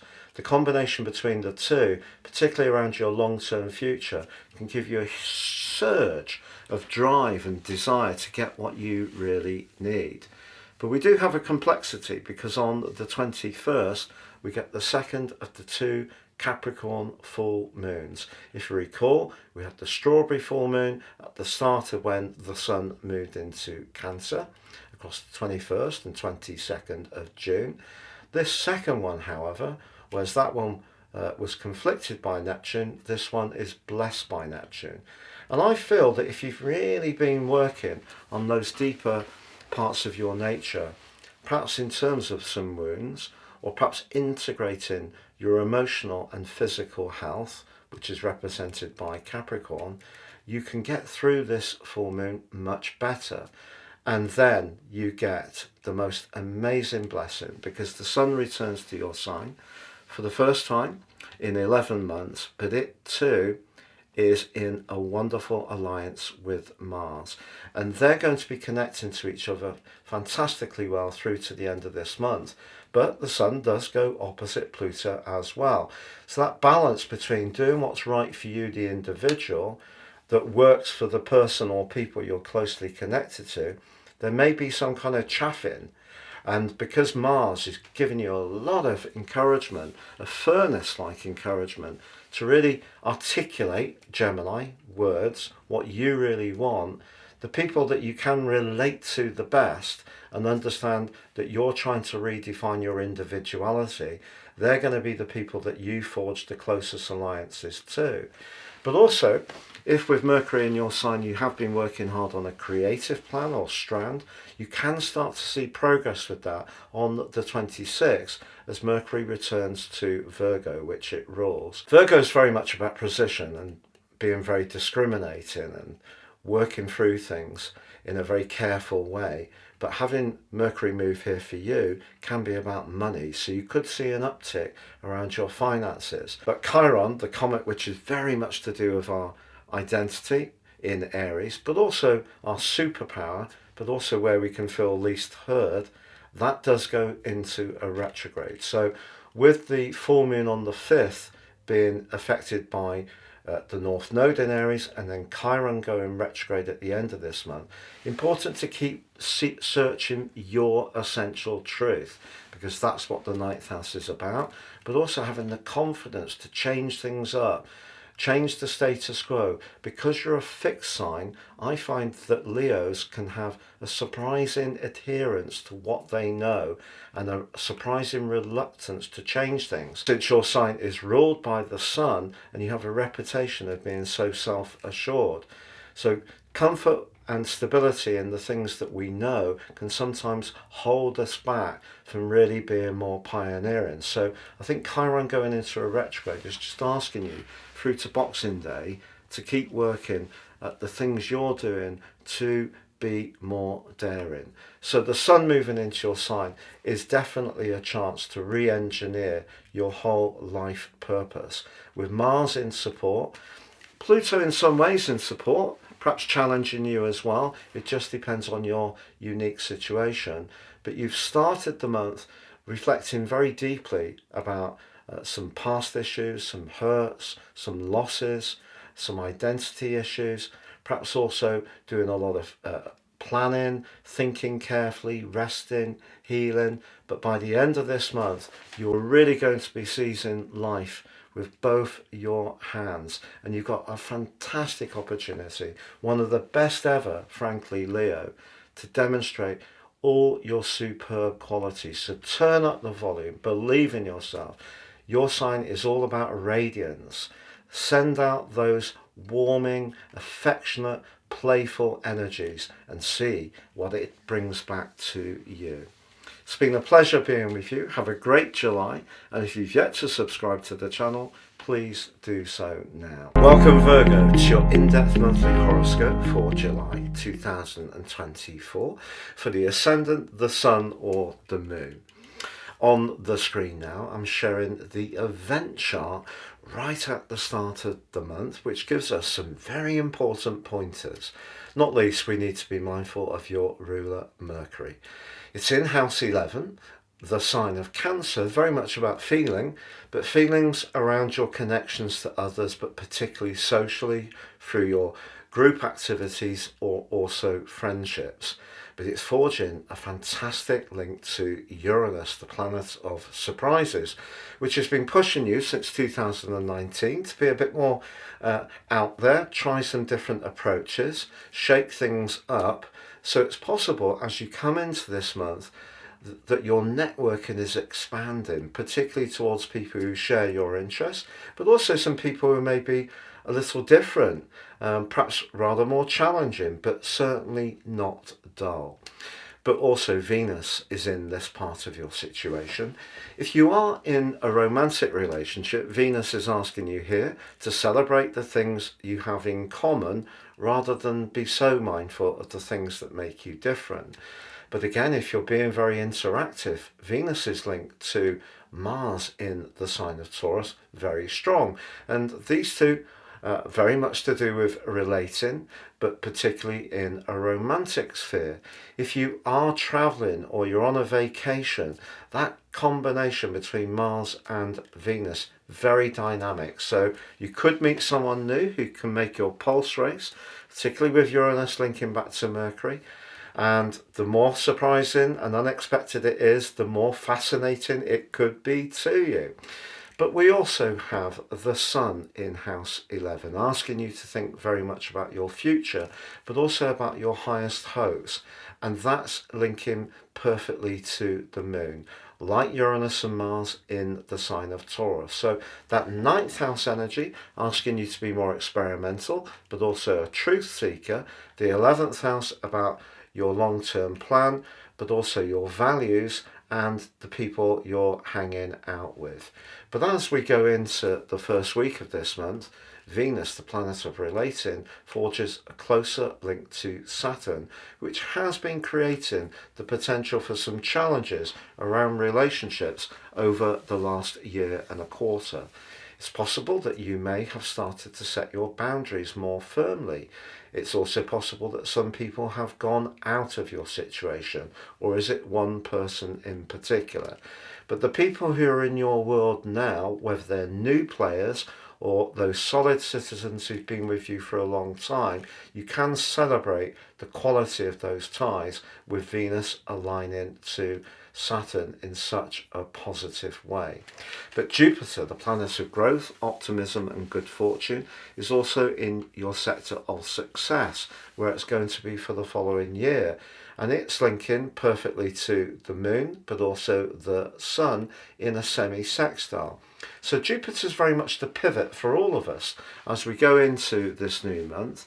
And it's asking you to be mindful of perhaps downloading new information, new ways of approaching things, expanding your knowledge, but particularly around your professional situation.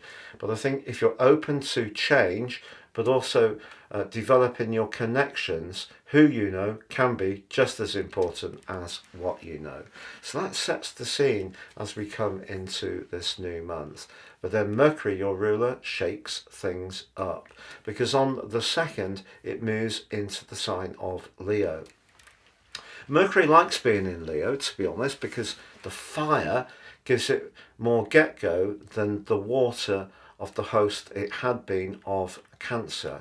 But for you, this is house 12, and this can be where we think very deeply and just do some research, but it is almost immediately going into an opposition with the power broker of the zodiac, Pluto, which has been pushing you since the 21st of January and even for 11 weeks last year to think about how you can change some of the basic patterns in your life, possibly around work, health, fitness. And that opposition suggests that some tensions could be created. And it's possible right through the rest of this month, to be honest, that some things that maybe you have been a little resistant to changing or haven't quite been going in the direction you want could give you pause to stop and to think and perhaps need to recalibrate your approach, because when Mercury and Pluto are in opposition, we can get very strident viewpoints exchanged. But what can come up is someone could be more critical of you in a way which could surprise you. Now, Virgos have a reputation of being a bit picky at times. Do you think that's fair? I'm not saying it is. I think each chart, each natal chart, needs to be assessed on its own merits. But you may find that someone may zone in on something around what you do and just pick out something, perhaps in a more Virgoan type of way, with that clash. But on the 5th, we have a powerful new moon. Perhaps the best new moon of the year in terms of the moon's energy, because it's in the sign it rules of, Cancer. And this really is asking you to enjoy those connections to others. But because Mercury has moved into your 12th house, you're going to be much more orientated towards people that you really trust. And if there is anyone that you're not quite so sure of, this is a particular new moon which is asking you not to be too free and easy with your affections or your generosity. But an 11th house new moon is certainly very good if you have got more work to do in terms of plotting your future plan. But also, if you do want to just get together with people and have some fun, this is a lovely moment of the year. Is there a challenge? Well, there is, because there is a T-square with the nodal axis. For you, this goes across your 8th and 2nd houses, which very much about shared resources, values, money, to be frank. If you recall, since last July, once the North Node, the point of destiny, moved into Aries, joining up with Chiron, the wounded healer, if earning money has become a little more complex, or you've had to work harder at your deep connections to others, not a complete surprise. So as much as the new moon can be very idealistic, you can't be idealistic without being pragmatic on this particular year's Cancer new moon. But on the 12th, Venus, the planet of love and affection, joins up with Mercury, your ruler, in your 12th house. Venus moving into this area can make us hugely nostalgic. It can also make us much more conscious of issues to do with sincerity, honesty, loyalty. If there is someone around you that you're not so sure of, whether it is someone who has been a newer player in your situation, or someone who hasn't quite tuned into and been as understanding or empathetic of your current circumstances, you may want to have a little bit of a distance. Equally, it could be that your mind goes back to an old flame or someone who's no longer even in this world. And there may be a need to go through your emotions and release any sadnesses that you may be experiencing. But if a relationship has really been bumping along the bottom, and what that energy in Cancer has taught you, that you don't want to be in a long-term involvement with that person, this could be the cut point when you make the decision to start to move away. And obviously, any separation, whether it's in a business relationship, a friendship, a love affair, or even within the family, can be quite the process. It's not necessarily easy. And because Venus, like Mercury, goes face to face with Pluto, it's a transformation. And Pluto is keeping things very practical and very precise. In the sign of Aquarius, it's a bit more detached, logical, which actually can feel cool, a bit like the swords cards in tarot. Whereas the position of Venus in the hot sign of Leo, very much about being very demonstrative. So if you're feeling there is a lack of obvious affection coming from someone, it can start to affect you even if you don't separate. But another way of looking at Venus in Leo is that it can also see you thinking very, very carefully about what you do want from your future if you're not in a relationship. And if you're feeling a sadness about that, or you're feeling a sense that there is something missing in your world, what this period can do is give you an opportunity to work with those energies, become much more conscious of what you would really like to manifest, so you can turn it to a positive for sure. And it's also possible for some people that a relationship could start to develop, but in a very low-key or even confidential way. So if you start to forge a connection to someone who's not fully available, or you're not fully available, or you want to keep it private between you for the time being, again, not a total surprise.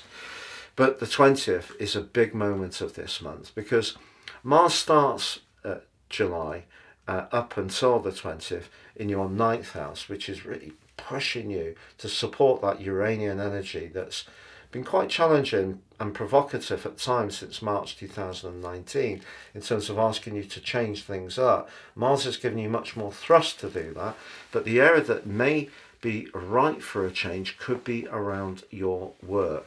So Mars moving right to the top of your chart, the 10th house, joining up with Jupiter, not in an exact conjunction at this point of the month, but this gives you a much greater thrust when it comes to goals and ambitions.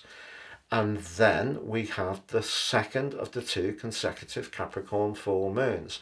But the last one was snagged by the dreamy, drifting energies of Neptune, but also those cool and detached vibes of Pluto. This one is actually supported by Neptune and also Uranus in that 9th house like Mars was. So something around balancing your time and energy, because the 5th house energy of the full moon is urging you to manifest your individual talents. The 11th house is where you connect to others and what they may need from you. But this time I feel that you can get the balance better for you. And with Mars going into such a self-confident and authoritative part of your scope for the following 6 weeks, if you really do want to take your career in a different direction, that's a tremendous connection to have. But on the 22nd, the Sun joins with Mercury and Venus in the sign of Leo. Leo is a sign that's ruled by the Sun, so the Sun coming back here is a huge moment for us all. But for you personally, the 12th house passage of the Sun can be where you pause and concentrate more on the healing dynamic in your situation, making sense of some of the things that have come up over the previous couple of weeks since Mercury and Venus moved, because clearly at the start of the month it was very dynamic and very positive for you. So why the shift?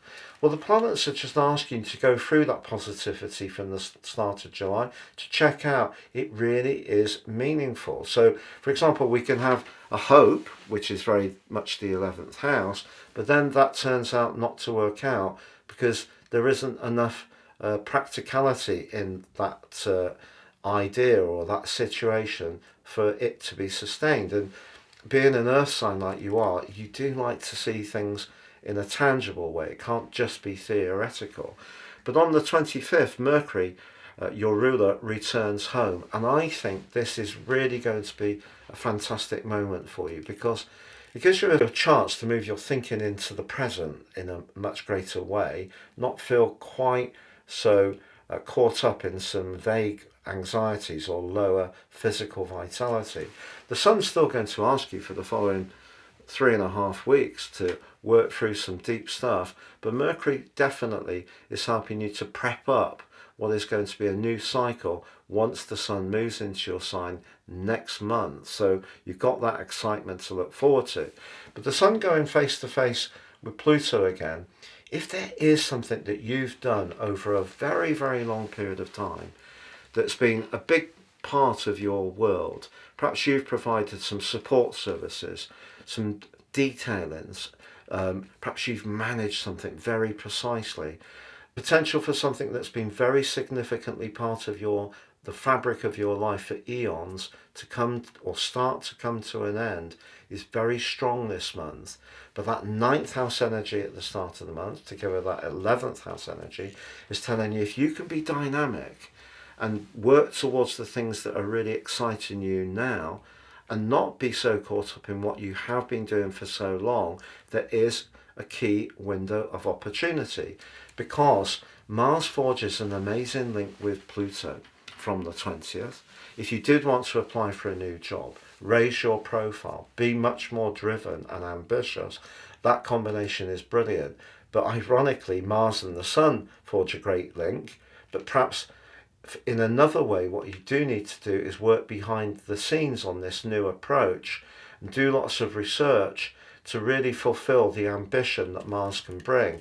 And I think by the time the Sun does enter Virgo next month, you are going to see something come into reality a new beginning which can be incredibly exciting for you. So you've got the potential for something new, exciting and dynamic, but also something that's been a big part of your existence for a long time.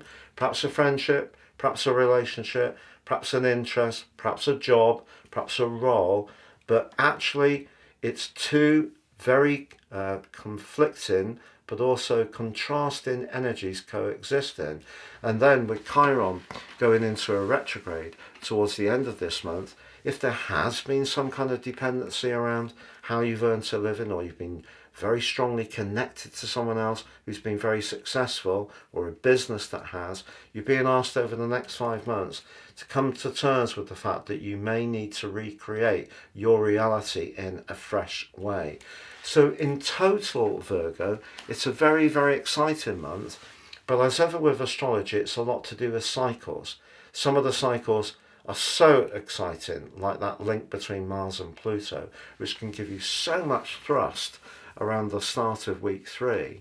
But Pluto and the Sun and Venus and Mercury all being challenged suggests that something that you may have been attached to may be in the process of just melting away. And the more philosophical you can be about that, the more you can create the space within you to welcome in a new future, which will become much more strongly obvious for you in August. I hope you have a great month. Thank you for joining me. If you've yet to subscribe, please do so now. Welcome Libra to your in-depth monthly horoscope for July 2024 for the Ascendant, the Sun or the Moon. On the screen now I'm showing your event chart right at the start of the month, which provides some very important clues as to how things can unfold. If you see at the top of the chart in house 10, there's your ruler Venus. And Venus is forging a very potent link to Mars, the planet of thrust and desire, in your 8th house, which can of course be about intimacy, but also about long-term investments, business and entrepreneurship. But Venus in 10 is interesting because the 10th house is very much where we connect to the wider world. Your personality power, your people skills, your diplomacy are really going to be important, especially in terms of the contacts that you're going to build this month, because you are going to build some new alliances. But this month starts off, I feel, with you needing to set your stall out in terms of what you want as far as personal recognition is concerned, because the Sun also, like Venus, in house 10. The Sun in the sign of Cancer is in a cardinal sign like yours, so it's about real potency when it comes to being authoritative, taking on responsibilities, but also being ambitious. But the Sun, like Venus is linked to Mars, is forging a perfect alliance with the Moon in the sign of Taurus. And of course the other thing that Taurus has in common with your sign is it is also ruled by Venus, but the Moon loves being in the sign of Taurus. So the Moon in the 8th house in the natal chart can point towards people having great psychological skills and really wanting to understand what goes on beneath the surface. Can see people be a little anxious, but here, supported by the Sun as it is, if you are making a big push with a business idea you've got, or applying for a job, or in a current organisation, trying to make your line manager or employer much more conscious of the skills that you have, that's a great combination, because the Moon is obviously about how we relate in an emotional context. Mars is very much about our desire. But there's a third player in that 8th house, and that is Uranus. If you have found since 2019 full-time that how you've earned money or anything to do with property or investments has been somewhat unpredictable and chaotic at times, it wouldn't be a complete surprise. But at the same time, it's probably created a lot of opportunities. And you can see that Uranus links almost perfectly with Mercury, like Venus and the Sun in house 10. Mercury in the 10th house encourages us to be very open-minded about learning new skills, retraining, reskilling, using past talents in a fresh way. But that link to Uranus is instructive, because it's saying that if you're proposing something that is different, novel, fresh, is reading the runes in terms of the direction of travel. It could be just around your interest in music or fashion, or the cultural direction, but it could equally be about an idea where you're anticipating a service or a product that people will really love that other people can't quite see. But that collection of energy in House 10 is going to make people in the know much more conscious of you. And the way you go about raising your profile can be different to others, because you have such an understanding that it's not necessarily all about what you have to offer, it's how it fits in with what they need. And that comes from the fact that you are prepared to flex a little bit. Yes, you are a cardinal sign, but it's all to do with that diplomacy of Venus. So if you really want to shoot for the stars in terms of a big goal or ambition, the start of this month gives you an enormous amount of willpower to try to pull that off. There are other things to admire, because Venus goes on through the first week of the month to forge a terrific link with Saturn. Now, Saturn may have tested your physical stamina and energy over the last year and a quarter. There may have been times when the demands upon you have felt very heavy. But again, if you've stuck at it and you've shown tenacity and you've shown that you're someone who can be very reliable, that, along with your natural people skills and diplomacy, is going to be something that can be noted. So that sets the scene in terms of the collective in Cancer, in Taurus, and also the influence of Saturn. But what about Jupiter? Jupiter is the greater benefic in traditional astrology. It is about expansion, can be about good fortune, and it is in house 9 for you personally, which gives it more of its Sagittarius flavour. And that self-belief and self-confidence is important, because Jupiter is not at its absolute best in the sign of Gemini, but it does forge a semi-sextile to the moon and also to the sun as this month begins.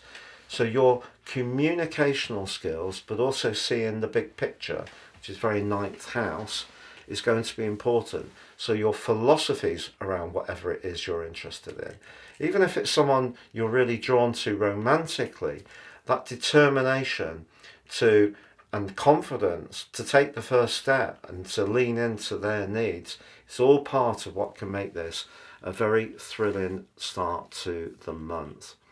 But then things on the 2nd change in quite a big way, but for you a very positive way, because Mercury, the planet of communication, moves from the 10th house, where it's seen you very much thinking about your role in life, the services you can offer, the skills you have, the drive you possess. It moves into the 11th house, which is very sociable. But the 11th house is also very much to do with our future. Mercury, the planet of talk and thought, but also precision through its rulership of Virgo. So from this point, from the 2nd of July through to the 25th, when Mercury moves into the sign of Virgo, that's a wonderful window of opportunity to develop your network, but also to think about your long term. And whereas the energy in Cancer is very much more to do with the material world, the 10th house, it's the sector of culmination, can be to do with things like property, like status, like the type of job that we want to go for. The 11th house is much freer spirited. It's more about how we associate with others. So if you've got things moving in terms of your career in the early part of this month, it's going to be your connections to others which really excite you as the month goes on. But there could be a link, and therefore your ability to develop relationships, build partnerships, hear what people want, react to those needs, flex what you're offering, is all going to be part of what you can achieve. But it does go opposite Pluto. And Pluto, since the 21st of January, has given you a major lift because, of course, as we know, for many months of working together, Pluto in the 4th house in Capricorn, where he is going to return across the 1st and 2nd of September, depending on where you live, through to the 20th of November, for one final pass in your 4th house, has not been an easy transit at all. But Pluto in the 5th house has really been pushing you to transform your love life, your self-expression, your self-confidence, the sunshine part of your nature. And Pluto, of course, can be challenging, but it also can be very helpful if we're prepared to go with it. But the opposition with Mercury suggests that something you want as an individual, Pluto, and want it badly, if it doesn't quite align to what your circumstances are manifesting, Mercury, in your links to people in general, that could cause some frustration. But if you do have a discussion with anyone, a meeting, or you're doing a presentation through that first week of this month, the thing I think people are going to get is they're going to see just how passionate you can be about the things you're invested in. The 5th, however, is a new moon in your sector of success. So push forwards with raising that profile. You know, if you need to rejig your curriculum vitae, if you need to go on a job-seeking site, if you do need to try to cultivate a connection to someone who's influential, this is a good new moon. What's not to like? Well, it's just that it does T-square with the nodal axis. And for you, the nodal axis goes across the 1st for the South, for you, your sign, and the 7th for Aries. So since July last year, you've been pushed by that shift to break free of some of your habitual behaviour, the South Node, and embrace some of the exciting developments in terms of your connections to others, the North Node, or point of destiny, in the sign of Aries.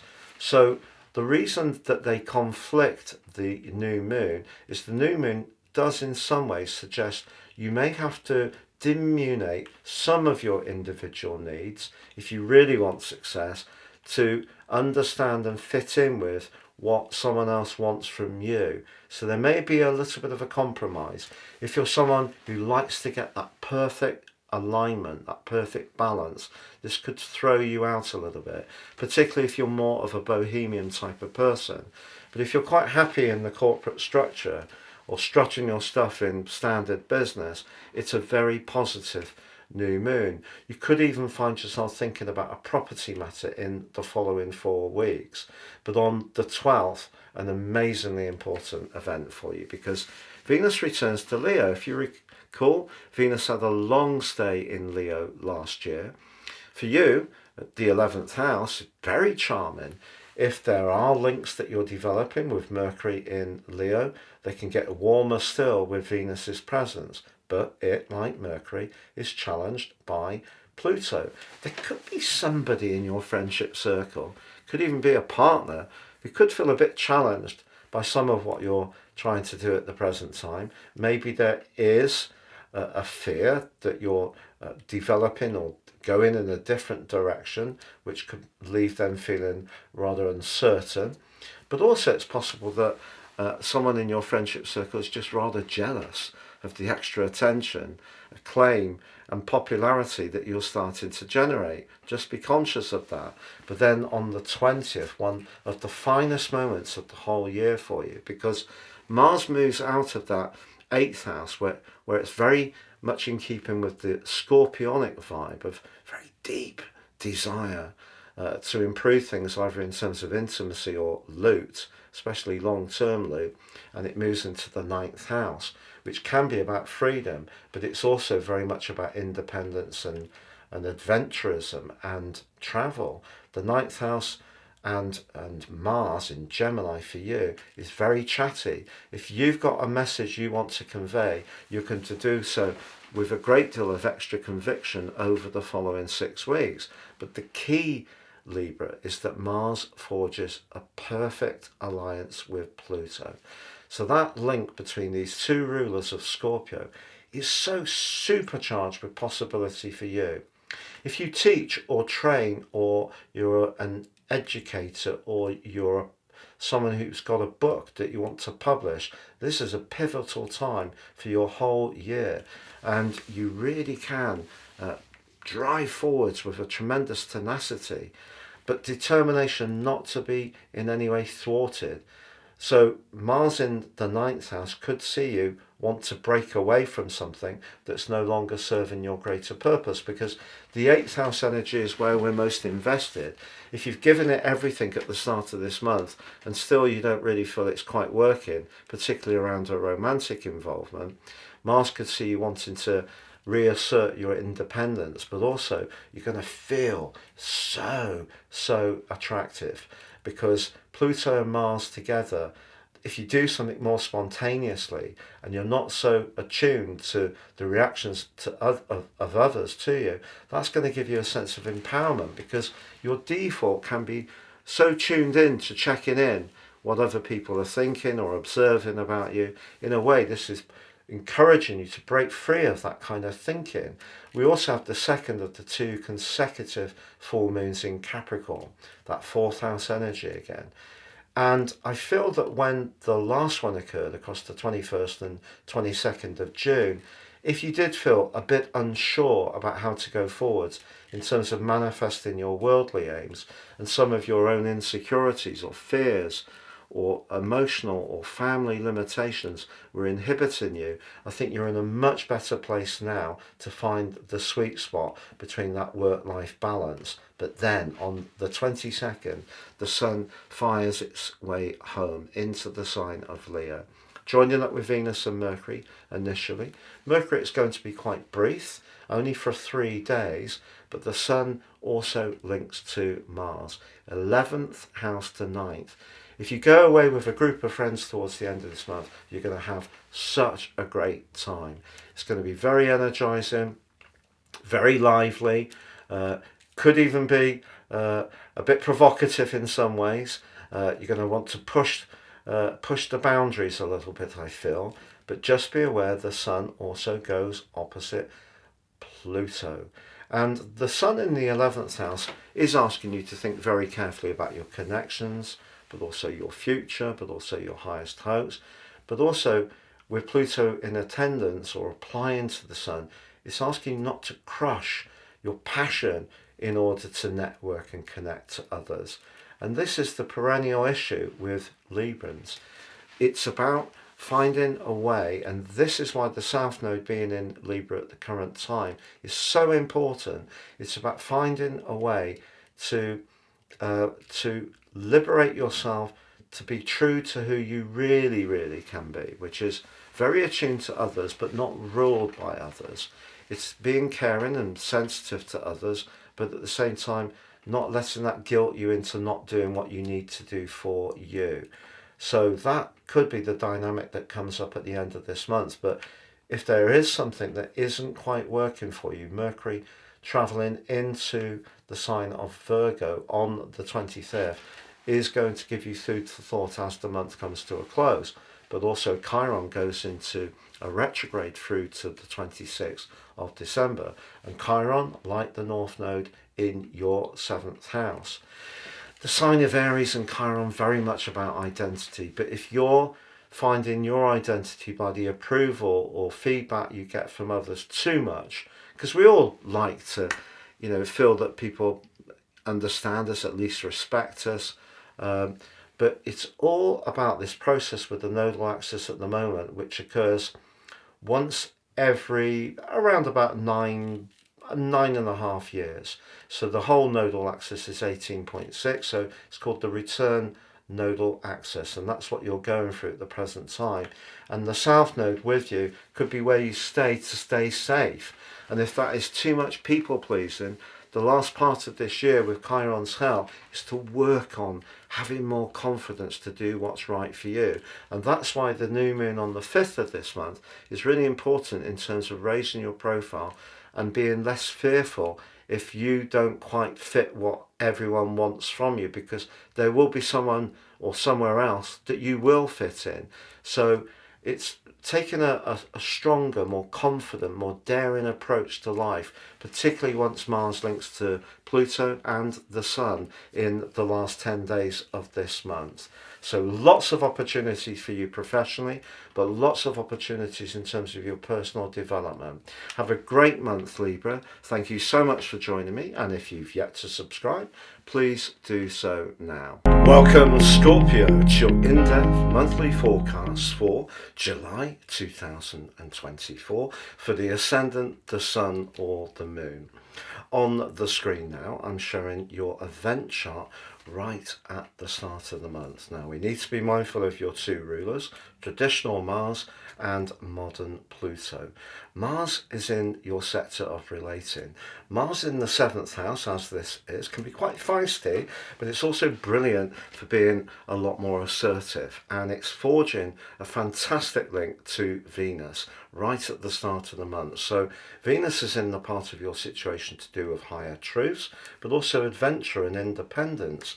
So how will this work out? Well, I feel if you're collaborating with someone at the start of July, Scorpio, that you get on well with, doesn't have to be a romantic tie, could be someone who has a shared interest. So when you enjoy competing against each other a little bit, maybe even in a sporting context, or even traveling together, or enjoying interests, then that can be a relationship that really is exciting as you make your way into July.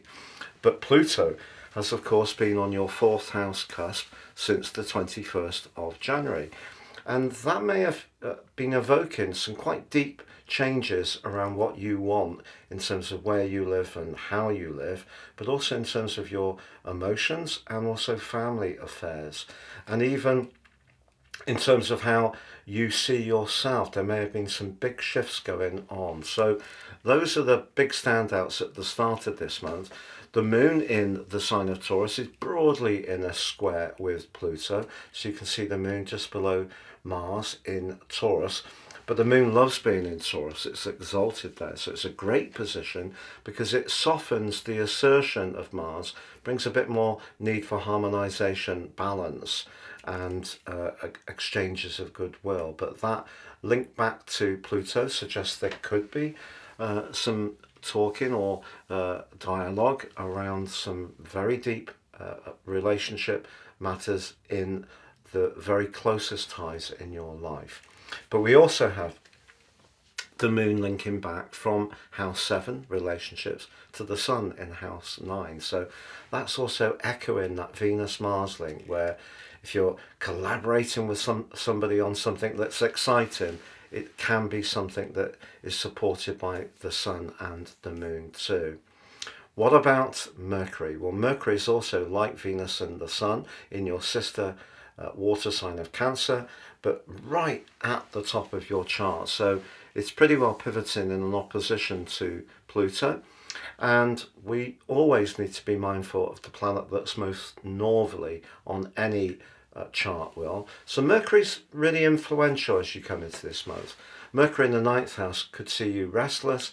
It is about exploring. It can be about perhaps learning new skills, languages, and of course the aforementioned travel. But it's forging a very potent link to Uranus in your 7th house. Uranus through the 7th house since 2019 full time, March, has probably seen quite a lot of ups and downs around relationships, perhaps some electric connections, but also some big separations. If you've stayed in the same relationship through that whole journey, there probably has been some turbulence along the way, but perhaps a much greater understanding of what you really need around relationships, and perhaps a more truthful, realistic involvement has developed. So we got a lot of energy in your 7th house of relating, a lot of energy in the 9th house, which is about meeting life in a more experimental way, being interested in the big picture. That can be about travel, but it can be about things like philosophy and spirituality. So whoever you're relating to, who matches your passion for life, it could be set fair as this month begins. But the other thing about the 9th house is it can be about change. And it can also be about experimentation, but also about adventure and independence. So If there is a relationship which you feel is a bit limiting or restricting, I feel that there may be something that's starting to develop, possibly around your work, that could see you making some changes. Now, as the month evolves, the first few days, Venus moves forwards and forges a very solid link to Saturn in your fifth house. The fifth house can be about romance, can be about where we demonstrate our flair and creativity and individuality. Saturn can be a passion killer there, but that link to Venus suggests if there are solid relationships in your life where you feel you can be totally truthful with someone, those are relationships you're really going to celebrate. But then on the 2nd, Mercury, the planet of communication, moves across that 10th house, triggering something big around your interaction with the world at large. Are you thinking about leaving a job that's been part of your situation for some while? Have you been in a role which has now, for some reason, been made redundant? Because we live in such a fast-changing environment for employment. Well, Mercury's pushing you to think about how you can reskill, flex, learn new knowledge, but particularly in terms of your work. But if you've got some emotional blockages about your worthiness in terms of meeting people, going through interviews, having to submit your application, that could show up quite quickly. So there could be some tender exchanges in the early part of this month, or you may need quite a lot of support from someone close to you if you are a little bit more reticent at putting your best foot forwards. But on the 5th, there is a new moon in Cancer. The new moon in Cancer is a lovely event, essentially because the moon rules Cancer, so we can celebrate the power of the moon. So the moon in Cancer is very nurturing, it's very much about being very caring, and it can also be about our environment. But I feel that you could find yourself feeling quite unsettled and may want to do something much more spontaneously over the next month. And that could be to break out of something that ordinarily gives you a sense of structure and actually feeds your sense of security. But you could find yourself feeling bolder. Now, this particular new moon also T-squares with the positions of the North Node and also the South Node, so the nodal axis. What does that suggest? Well, your desire to break out, be independent and free spirit has to fit somehow or another with the energies of the South Node in the 12th house, which is deeply psychological and can be to do with the things you stick with because it makes you feel safe but can hold you back. And the North Node is pushing you to try some different things in the practical context of your life. You also have Chiron in the 6th house as well, which is set to go retrograde on the 26th of this month. And Chiron could have also, in recent months, been asking you to look at your sense of value, how you value yourself, what's your identity around your work, and also look at your physical health. Are there things you can do to make things a little easier? So the need for escapism that comes from that new moon has to in some ways fit with another part of your nature that needs to be dutiful, the North Node, but also competes with perhaps your anxieties, the position of the South Node. So I can tell you that this is going to be an amazing time for you to go on a long haul travel, do something completely daring and different, but that might not chime to your situation because of the energies of the nodal axis, which is very strong. However, on the 12th, Venus moves right to the top of your chart to join up with Mercury. Whereas Mercury may have seen you thinking about how you're connecting to people in positions of influence or about work, Venus is about how you relate, but it can also be about money. So one of the things that Venus is going to evoke within you is a desire to improve your lot. But you could also splash out on something that gives you a sense of achievement, maybe like a nice new vehicle, or you might decide to go for a bigger property, because the influence of Venus can be to do with more material things on the 10th house. But I think in terms of relationships, it's about how you connect and build dialogue with those who can actually be of help to you in terms of your career. And diplomacy, which is another Venusian quality, is something that you can use to help you get ahead. But Venus, like Mercury before it, clashes with Pluto. It's possible that around a family matter, maybe you and a partner might want something different in terms of children, where you live, the physical structure. There may be some quite heavy stuff that comes up from that, but there is no denying that Venus moving into that area does create opportunities. But on the 20th, your traditional ruler Mars makes its way into the chatty Gemini. Now, as you know, it's been in the 7th house for you, which has been great, giving you extra confidence around relating, but also setting your boundaries. But if you have been talking to someone you really like, Mars moving through the 8th house can see you talking even deeper about whether this can become something more committed. But the sign of Gemini in itself can be a little bit committal phobic. So there's a bit of a paradox there. So the 8th house is where we're invested and devoted. Mars can be about sex in the 8th house, certainly about instant gratification, but the sign of Gemini can be a bit flirty, it's mutable. So there could be, over the next 6 weeks, particularly if you are a free spirit, more than one occasion where you could find yourself up close and personal to someone. It could be very exciting, but whether it will be long lasting is another matter. But if you've been building a dialogue with someone you really like, this could be a 6-week period where you do actually go all in together in a much more meaningful way.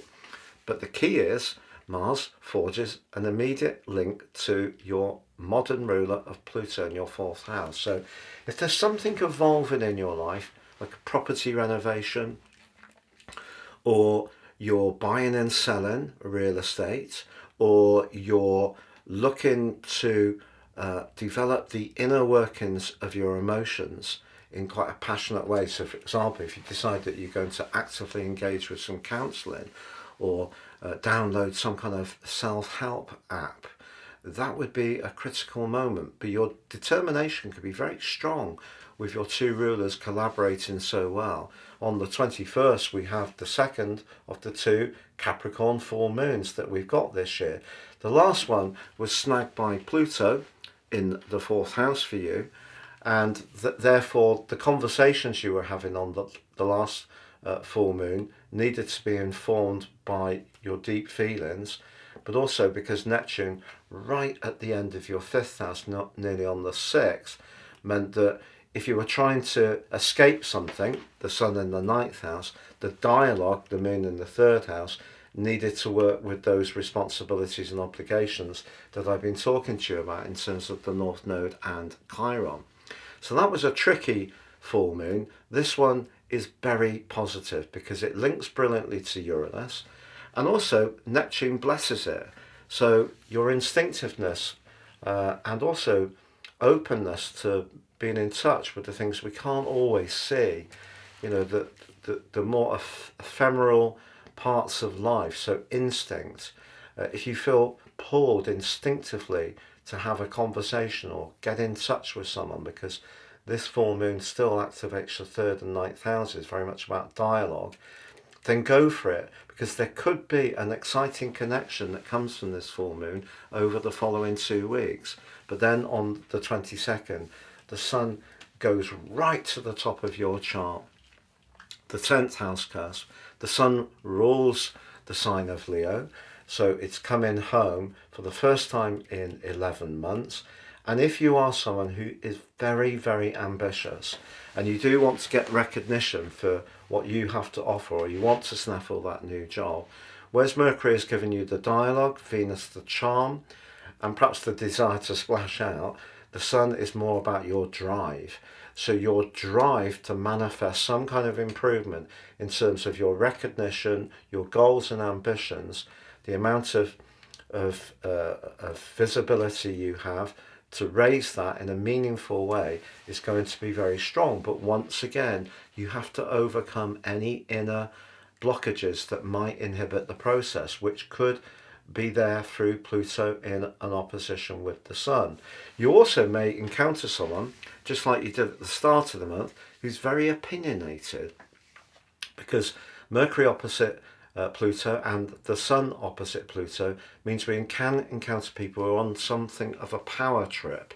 But the important thing is also to understand what our motives are and what we might be tempted to use in our tactics. So if there's something you want to do that's so important to you, feel so driven about it, but your partner or a family member sees it differently, try not to swap that opposition. You need to have an open dialogue about it, which hears where they're coming from, even if you feel very impassioned about making that move. Mercury moves to help you on the 25th because it darts into the second of its two home signs of Virgo. But for you, this is about your network. It's about your ability to cultivate contacts. Your communicational skills are sharpened up with Mercury's position in Virgo. But just to say, the Sun is forging such an amazing link with Mars through the last week of this month. So if there is a goal, ambition, job, property, new car that you really want, and you've got all the pieces in the puzzle ready to put in place to go for it, you're really going to go for it with a fantastic amount of conviction. And the only thing that can snag it is if you're not staying in touch with what you need emotionally, or there's someone close to you who sees it very differently.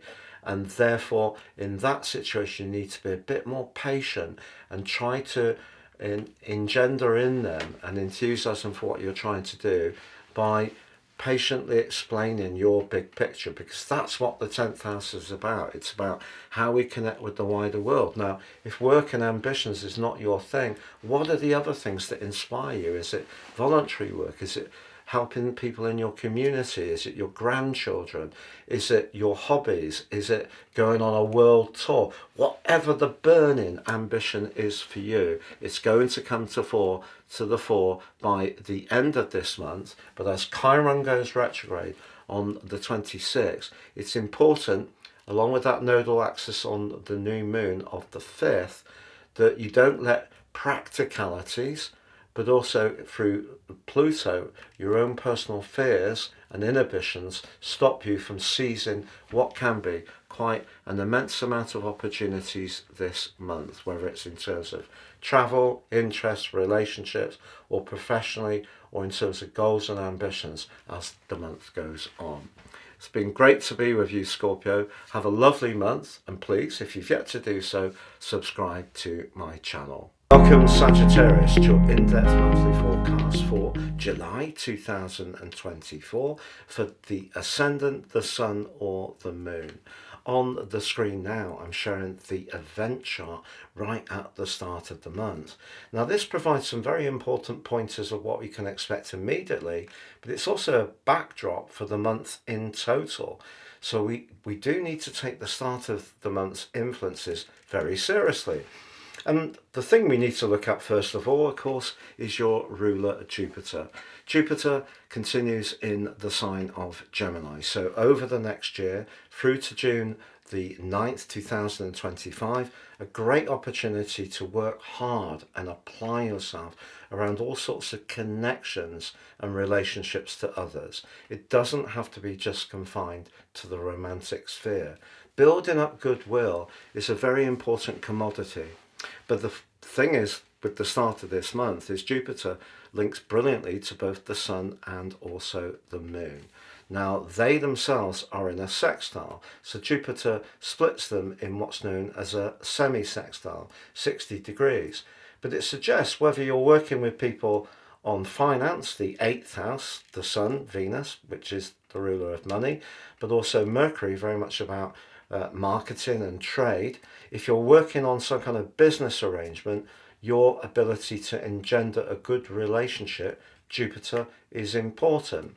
But then if you're working on things that are more everyday, more to do with the domestic part of your situation or your life routines, or where you work in terms of the processes, the 6th house, Jupiter supports the Moon there as well. So At home, if one person has been doing a bit more of the domestic chores, a great opportunity to rebalance things. Now, if it's you who tends to take on this responsibility, try to delegate.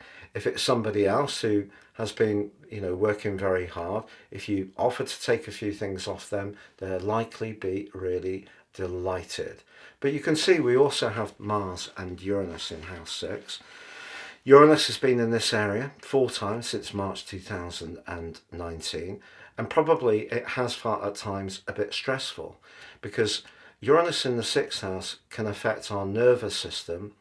The 6th house is health, and perhaps also things have been a bit edgy and unpredictable around your work. Now, Mars in the 6th house is giving you extra vitality and extra stamina, which is really good. But all of them, the Moon to the Sun, Mars to Venus, and Uranus to Mercury, are forging great links to those 8th house players. Now, the 8th house, in a very pragmatic way, can be about business, investment, long-term financial planning, shared resources, and also in a more psychological way, it can be about transformations. So you could transform quite a lot this month, I feel, particularly using the energy of Jupiter as the pivot, by working closely with people, whether it's listening to where they're coming from, encouraging, supporting, trying to build up a better understanding and communication, the 7th house. But that can work through the more practical parts of your situation, but also where you're most invested. And the other part of the 8th house can be intimacy. So it could be where you're very committed to someone in a romantic context. So to make that romance work better, it could be the rather unsexy parts of your life that, by applying yourself to these more and using a bit of imagination with Uranus's help to try some different and fresh approaches, can actually make things just work more smoothly, more efficiently, but that can improve that sense of rapport. So whether you're working in business with people and you see opportunities together, applying those opportunities in a systematic, detailed and disciplined way, those 6th house energies will give you a return but draw you closer to them. So heaps of opportunities at the start of this month, but I have to say, at Sagittarius, they're not particularly sexy, or are they? Because you can see that Mars and Venus are in a sextile. Mars in the 6th house is a little bit more detached, I guess, but it is in the sign of Taurus, which really appreciates the more sensual part of life. It may be by giving, say, your partner or your love interest a nice healing foot massage or neck massage to relieve some strain. That can draw you closer through the conduit of both Jupiter relating, but Venus, where we can get closer and be more affectionate, but also manifest our desire in the 8th house. Or it could be offering to cook a meal for someone. 6th house, your preparedness to be a bit more self-sacrificing, again, can be celebrated by your partner. But if you are wanting to do something different with your resources, squeeze a bit more out of your assets, it might be worth talking to some advisors. And Jupiter on the 7th house cusp suggests you could get some good advice, whether it is from an accountant, a mortgage advisor, a financial broker, people who really understand the market and all the options. So the 6th house, often for Sagittarians, can be a bit dull. But for you at the start of this month, it's absolutely rippling with opportunities. How good is that? Now, over the last 15 months, if you have been making some adaptations at home, it may be home improvements, it may be some do-it-yourself tasks, it may be to do with having actually moved altogether, it may be that there's been some changes in terms of the family setup. You've provided extra support and care to someone older or younger. Maybe you have felt a little confined with some of these emotional demands or family demands, but also what you're being encouraged and nurtured towards with the help of Saturn, and you have been with Neptune since 2012, is to be more in touch with how you feel about things, which is not usually a Sagittarius strength, because Sagittarians thrive on knowledge. You thrive on the big picture. So the Saturnian energy in the fourth house could be pushing you to look at some awkward parts of your emotional history. But also, the sixth house energy is asking you to look at some details which you can find a bit dull.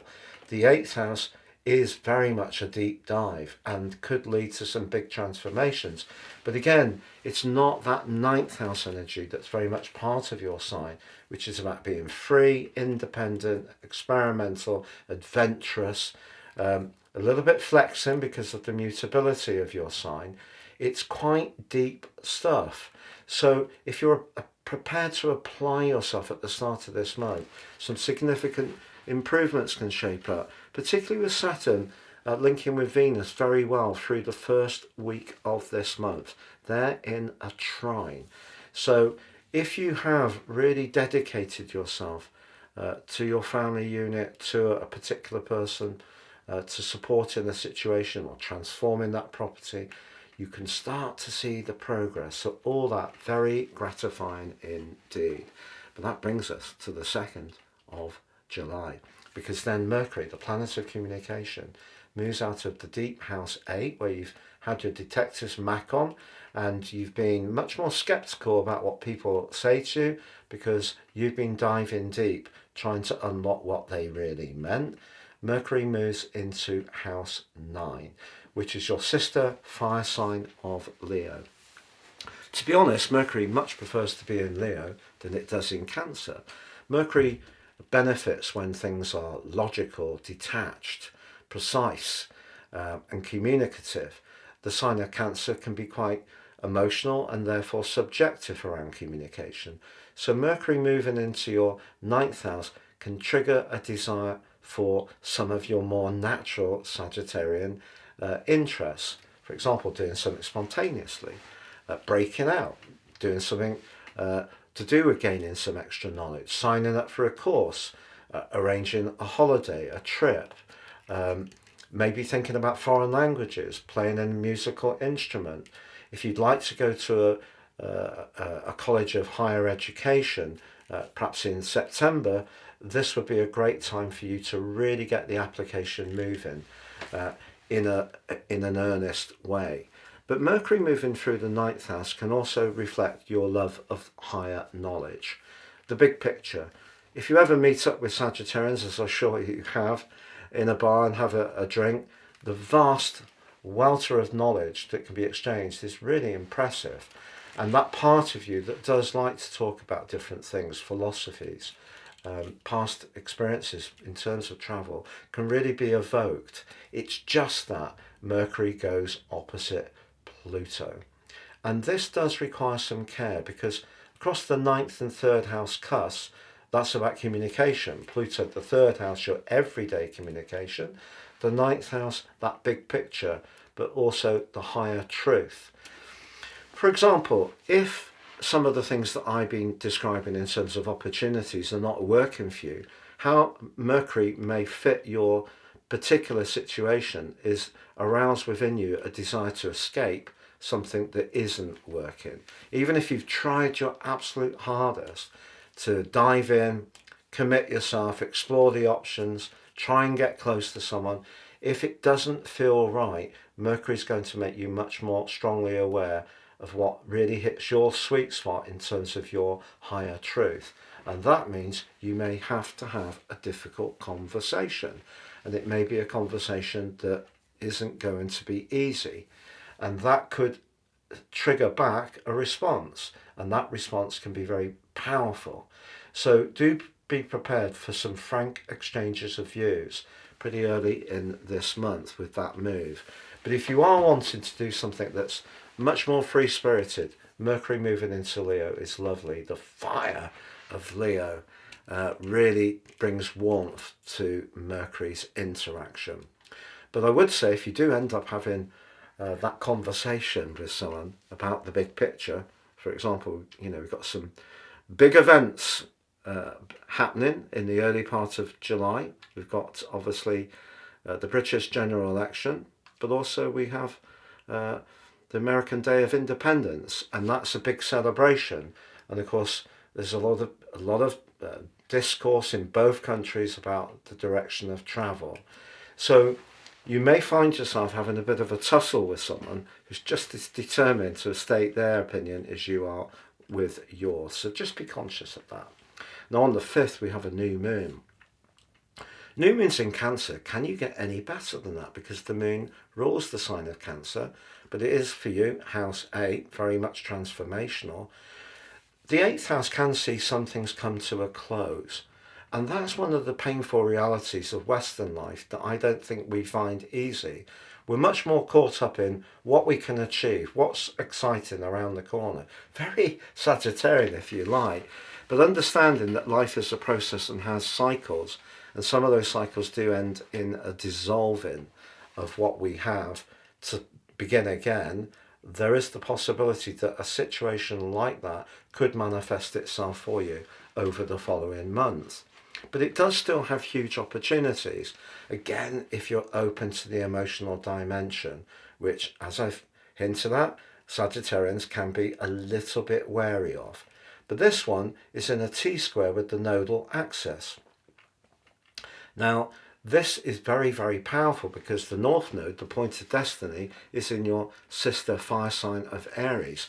Very much about manifesting your individual talents, creativity, and love of pleasures.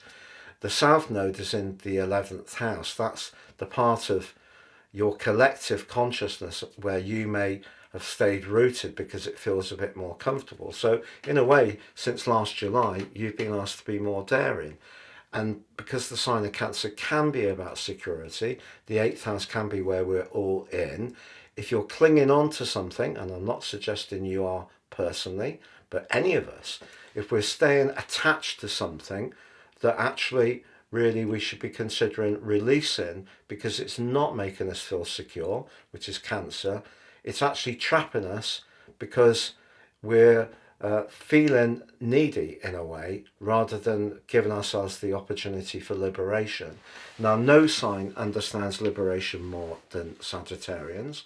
So if there is a situation, even to do with a property arrangement, you know, it could be that you have shared ownership of something, maybe you have more business interests where somehow or another you're in, but it's not necessarily something you feel comfortable about. That nodal axis could, along with Mercury in the 9th house, be seeing you finding ways over the following months to cash in and exit something that for you has fulfilled all it can do and it's run its course. So new moons aren't just all about opportunities. They can be about pushing us, particularly an 8th house new moon, to bring to a conclusion something that's come to the end of its life cycle. But on the 12th, Venus joins up with Mercury in Leo. Venus, if you recall, spent a long time in Leo last summer, and that gave you an opportunity to travel, meet different people, have some very fresh experiences.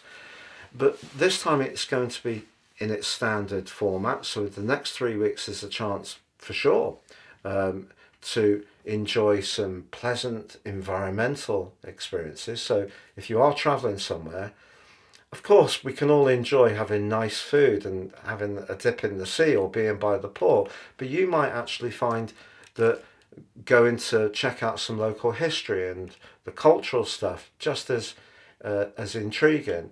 If you're not going overseas or somewhere further away, you may still want to go to galleries or go and watch a band or a show, something that really opens up your consciousness to how things are created in a more artistic way, very Venus.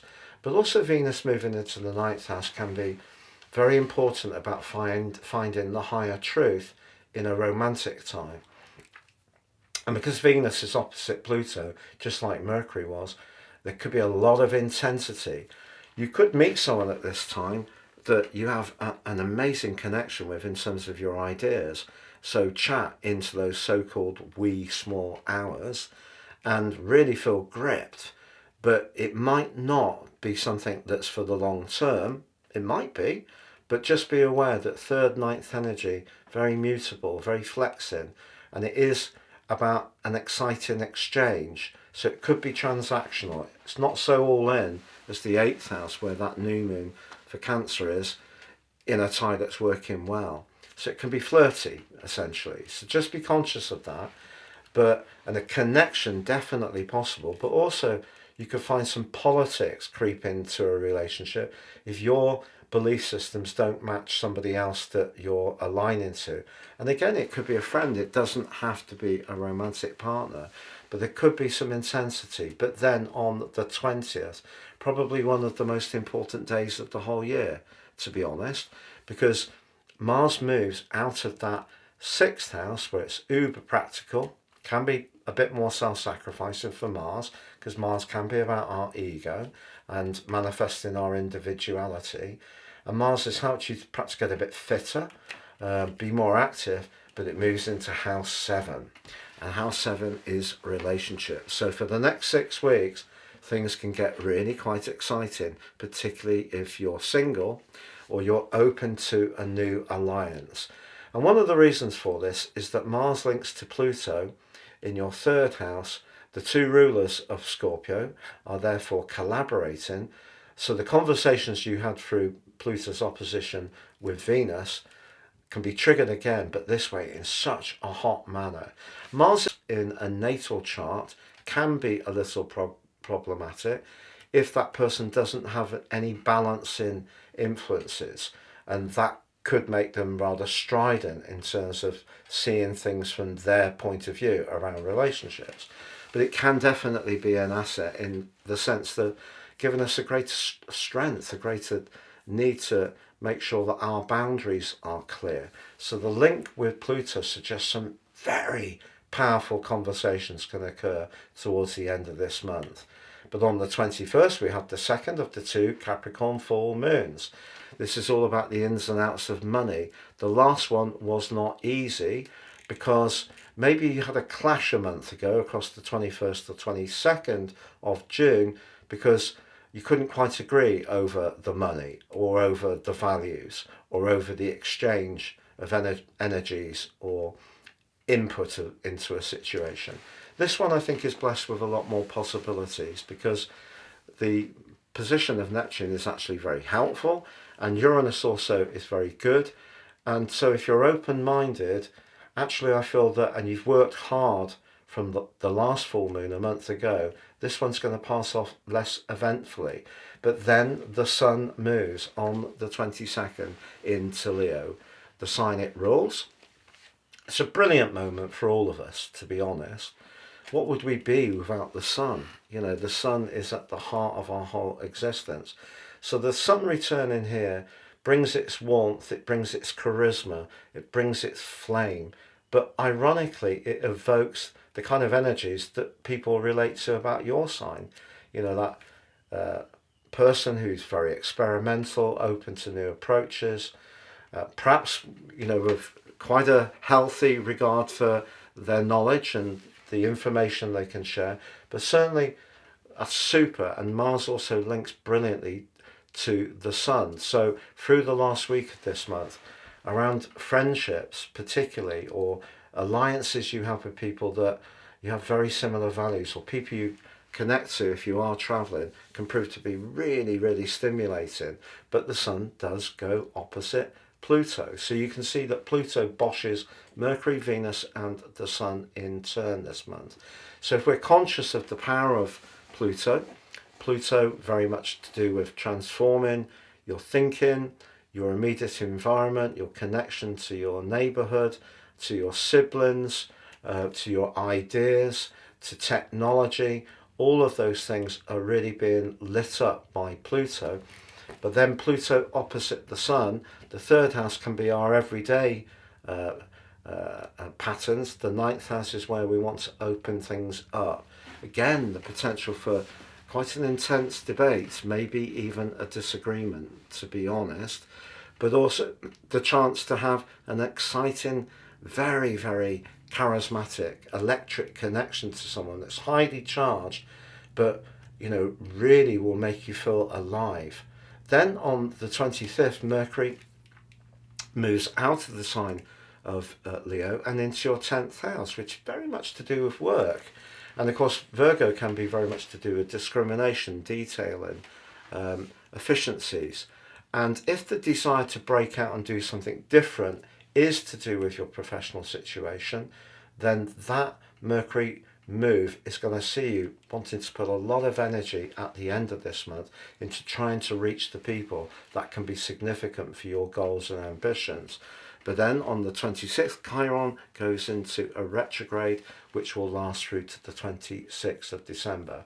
Chiron in Aries, very much about identity. For you, the 5th house, very much about showcasing your superpower around creativity, flair and passion. But also, if you don't feel seen or heard romantically, the 5th house, that and the North Node being there through to the early part of January next year is an opportunity to revisit and work hard and find in the furnace, Aries, and the self-belief to be more experimental and even risk-taking. The 5th house very much to do with speculation. I'm not saying that you should risk things that you can't afford to lose, but certainly in life sometimes we have to give a bit to get a bit. It's almost like a football coach who attacks all out. You might concede goals, but you'll more likely score more. If you just sit and be defensive, you get very stale outcomes. So this is a month that as it goes on, the transformation which is possible at the start of the month can start to go at such a pace, and things can move almost like a galloping horse. It's going to get really exciting, so do buckle up. But one thing I can guarantee you, it's not going to be dull. And if you're all in and it's working well, there's so much you can get going at the start of this month. But if you're wanting to break out and do something much more individual as the month goes on, that's there for you as well. If you want to stay all in but change things up around your work, that opportunity manifests itself as the month comes to a close. It's been a real pleasure being with you. Have a great month, and if you've yet to do so, please do click that subscription button. Welcome Capricorn to your in-depth monthly horoscope for July 2024 for the Ascendant, the Sun or the Moon. On the screen now, I'm showing the event chart right at the start of the month, and as ever we need to be mindful of your ruler, which is Saturn. Saturn continues its journey through the sign of Pisces, house 3, and has been asking you over the last 15 months to think about how you interact with people on an everyday basis, your neighbours, your siblings, your belief systems. Perhaps work harder at making your technology work for you as well as possible. But as this month begins, Saturn forges a pretty positive link to the position of Venus. And you can see that Venus is in the delightful 7th house. Venus in Cancer can be very caring. So what I get from this through the first week is that if there is someone that you're connecting to and you're connecting well mutually, this is a relationship that can get even more solid, which is absolutely delightful. But you're also blessed by a gorgeous set of influences in house 5, which can be to do with romance, playfulness, affection, warmth, sociability, and that's the Moon, Mars and Uranus.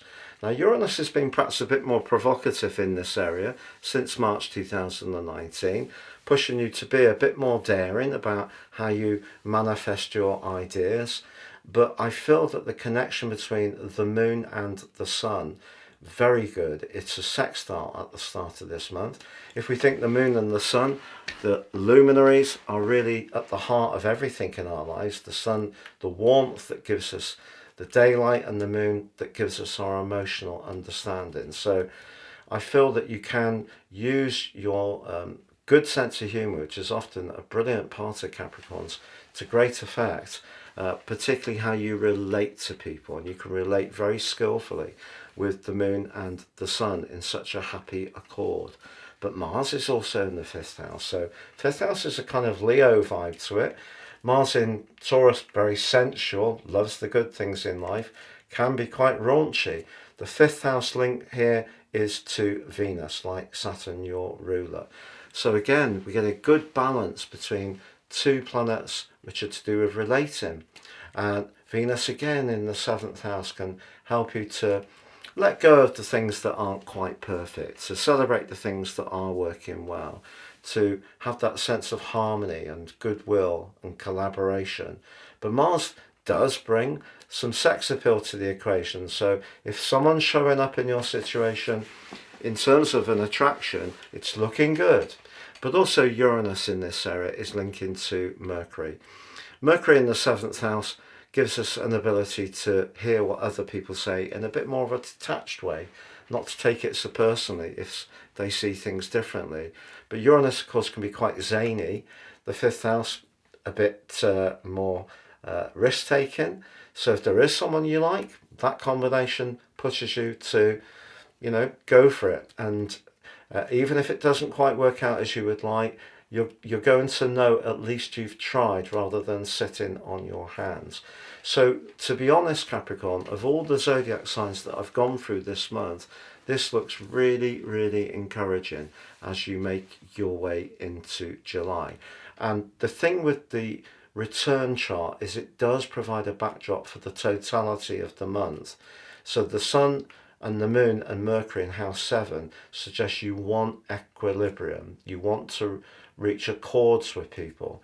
It doesn't have to necessarily be romantic. So just being on good terms is something that will give you some uplift. But it doesn't mean to say you can't be playful and use that lovely, delicious sense of humour, which comes through the 5th house. And it doesn't mean to say you can't take the initiative. Again, the 5th house.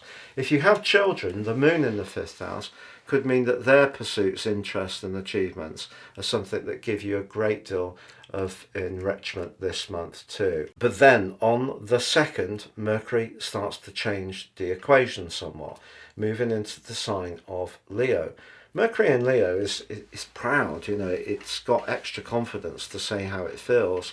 Mercury talk and thought.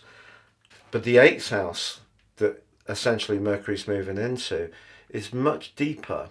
So if you have been talking to someone but you're not quite sure where they're coming from, you're going to pull up your collar on your detective's coat with Mercury moving into the 8th house and really be a bit more scrutinising on what you're being told. Now remember, the 7th house doesn't have to be romantic. It could be where you're relating towards people. So that could be in a business situation.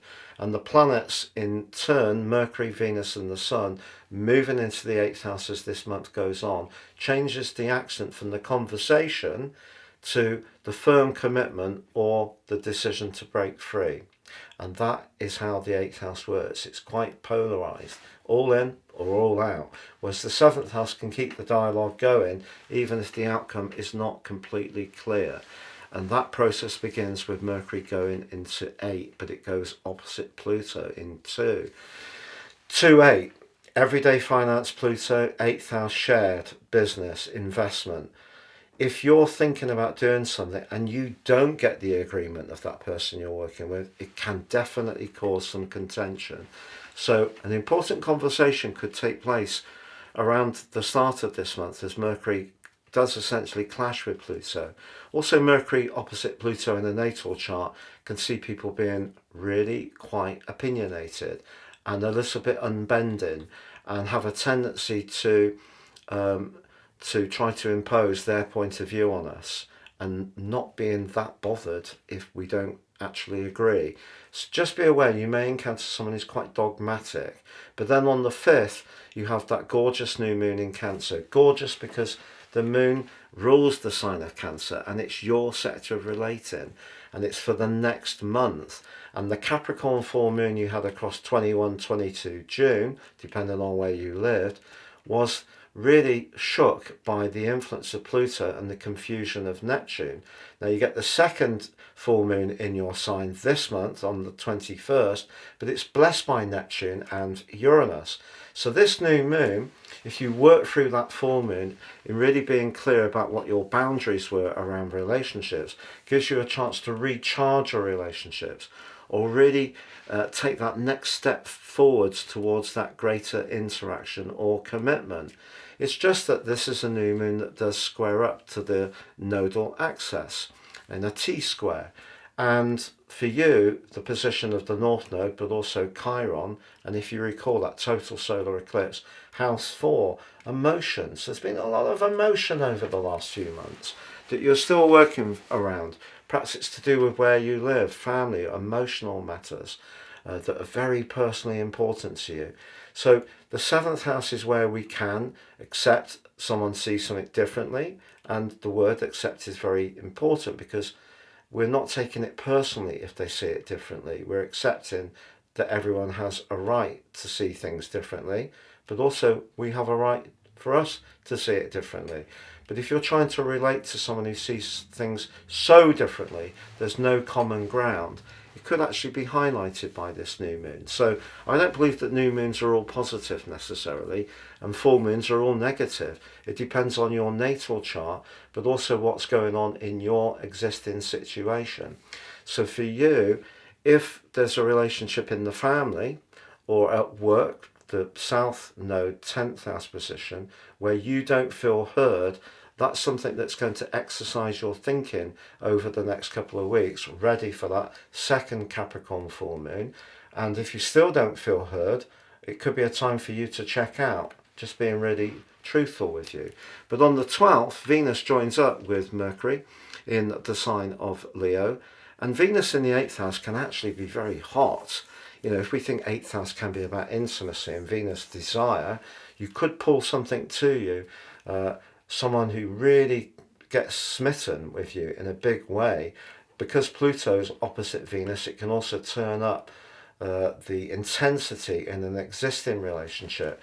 Perhaps you're going to have some kind of reignition and around the spark between you, but equally because Pluto's in the cool, detached Aquarius, maybe if what you're hearing from the other person isn't matching what you want in a practical way, and you don't feel that necessarily that they are that invested, then it could be a break point, because remember the 8th house can be about endings.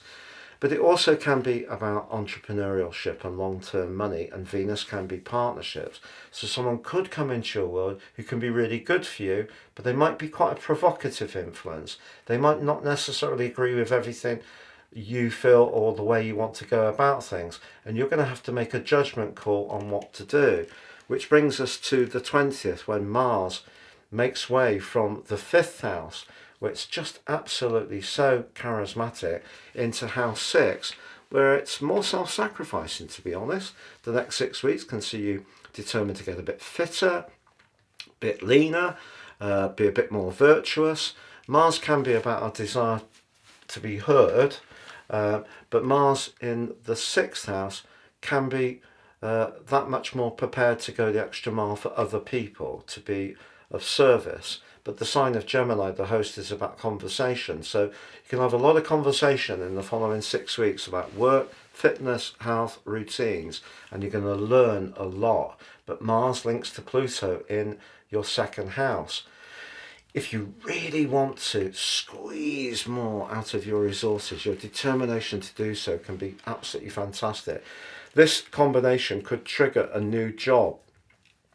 But on the 21st, that full moon, perhaps the new job could be the connection to the new person who does hear you. But it also can be the time when you decide enough's enough if a relationship really has been bumping along the bottom. The sun then moves into Leo. Its home sign, loves being here.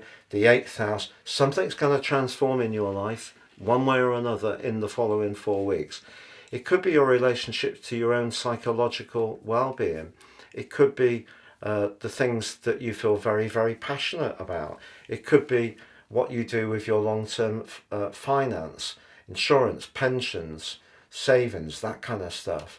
But the 8th house can be hot and heavy, and it goes opposite Pluto. Again, the potential for a clash over a financial matter or the lack of intimacy in an existing relationship could be quite manifest. But then on the 25th, Mercury moves into your sister Earth sign of Virgo. And the 9th house for Mercury is very much about having some freedom, some escapism, some travel, some change of scenery, some spontaneity. If something has got so hot and heavy, you may want to do something completely off the cuff as this month draws to a close. Perhaps with a friend who you flex well with, and just ring and or text and let's just go off and do this, whether it's a city break or going off to the seaside for the weekend, or doing some walking, or just getting together and having some really good chats. But if it has all piled in and got very, very heavy at the core of this month, the desire to do that could be very strong. But yes, things can get heavy as this month goes on, Capricorn, but also they can manifest for you something through the tension that's actually really important, because 8th house energy does that. It can conflict us in some ways, challenges us in some ways, blocks us, tackles us, but through it we grow. So something really powerful can happen across week 2 and week 3 of this month for sure. But if you're very happy in a relationship and you want to take it from where you're really getting on well to much, much deeper commitment, the latter part of this month can be the time to do it. But if your focus is much more on your work, the chance to get yourself some kind of new job, or feel much more energized, or improve your diet, your intake of vitamins and minerals, all that shows up very strongly towards the end of this month, because some kind of transformation through Mars and Pluto in that trine occurring can occur in a very positive way for you. It's been a pleasure being with you. If you've yet to subscribe to my channel, please do so now. Have a great July and goodbye. Welcome Aquarius to your in-depth monthly forecast for July 2024 for the Ascendant, the Sun or the Moon.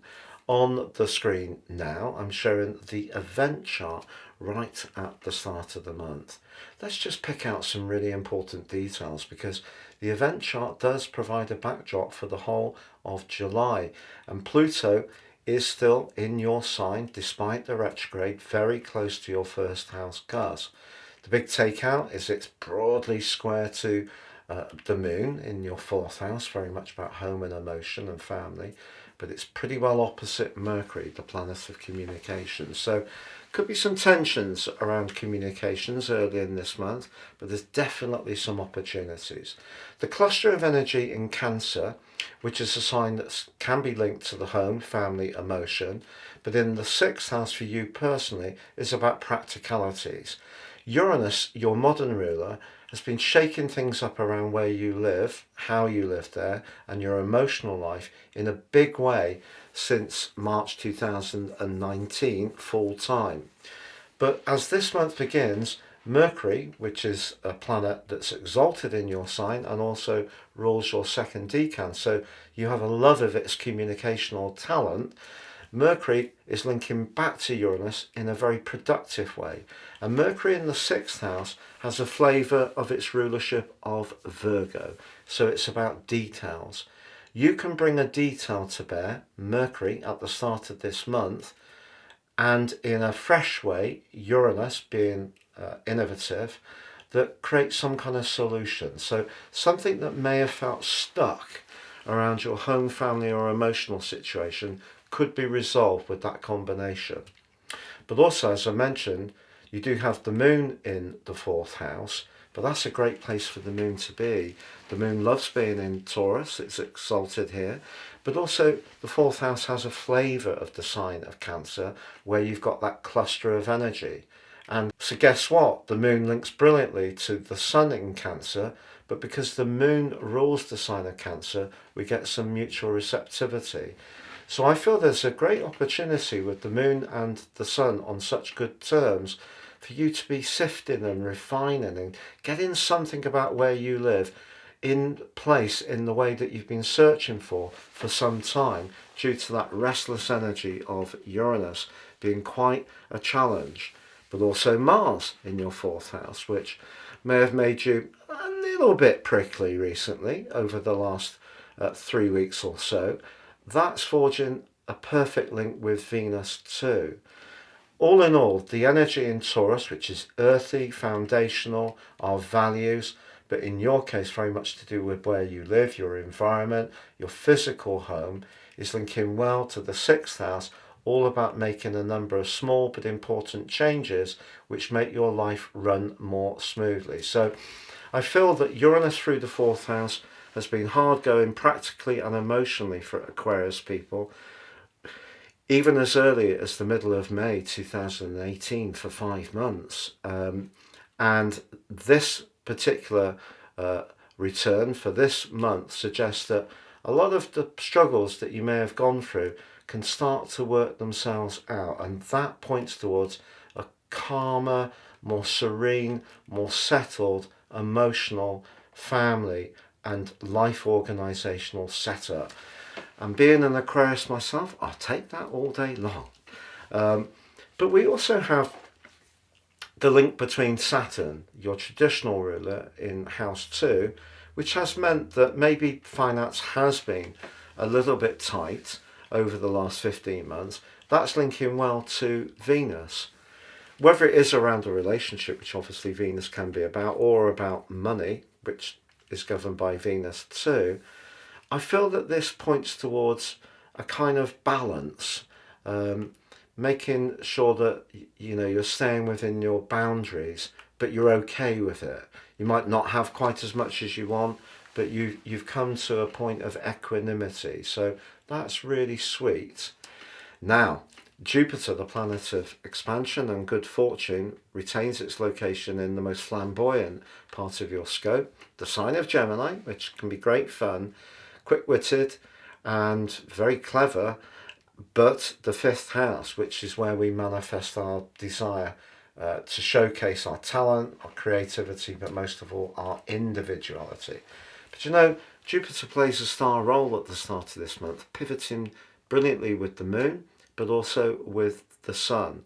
So there can be some fortune around a practical or emotional matter as you go into this month.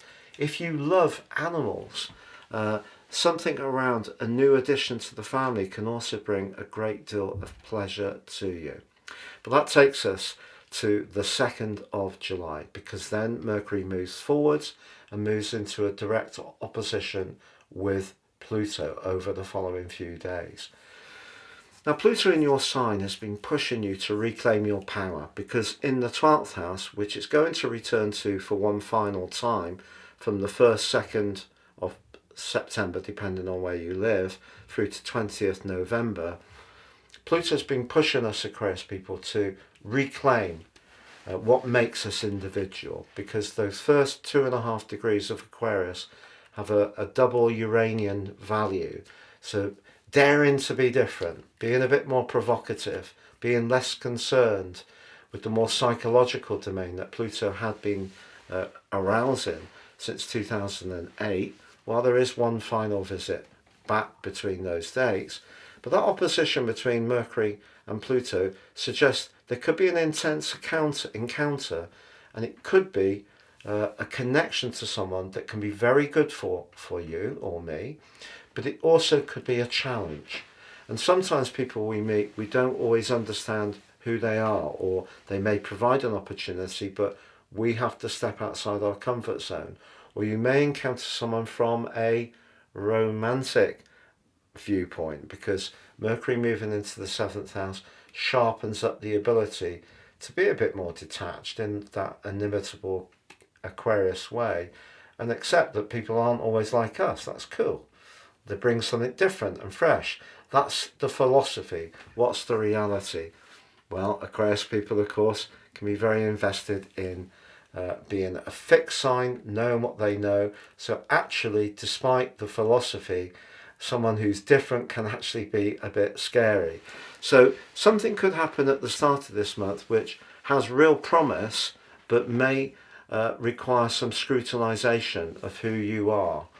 Try to take it in your stride. But on the 5th, there's a new moon in the sign of Cancer. This is a great opportunity if you're thinking about, in that anyway, redecorating your home, or reordering it in some way, buying some new home furnishings, enjoying time in the garden, having people around and cooking for them. The 6th house is where you want to be of service to people, but it also can be about jobs. So this new moon could bring a new job or role or opportunity over the next month, but you have to be open to flex. And sixth house energy is mutable, even though the sign of Cancer is cardinal. So that's very much about being a leader, but you may have to give up a little bit of your ideology to seize this role, because this particular new moon T-squares the nodal axis. And that means that the North Node in Aries, the point of destiny, is in your third house of ideas, but on the other side of the heavens, the South Node's in your ninth house. That's really what your highest hopes are. But if you get offered something that's not quite perfect, the sixth house, you might need to flex in order to go with it. But then on the 12th, Venus moves into your seventh house. Now this is really seriously good stuff. Venus blesses us most across house 1, 5, 7, in my opinion. Other people may see it differently.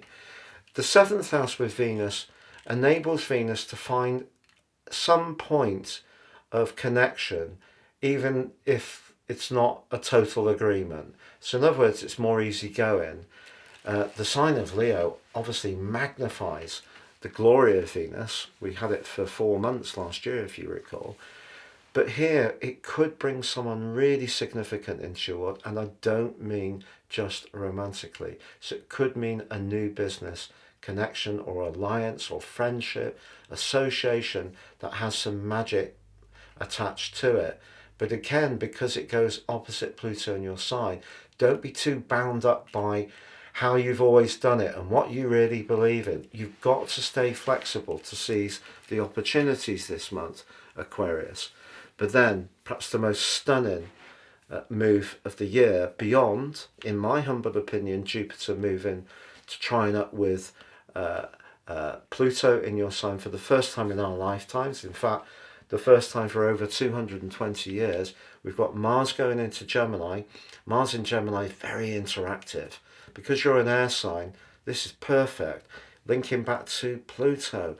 My word, the two rulers of the sign of Scorpio. This is passion central, but it's also conviction, it's willpower, it's desire. The first house is about your identity. The fifth house is where you showcase everything that's amazing about you. Mars gives you more push.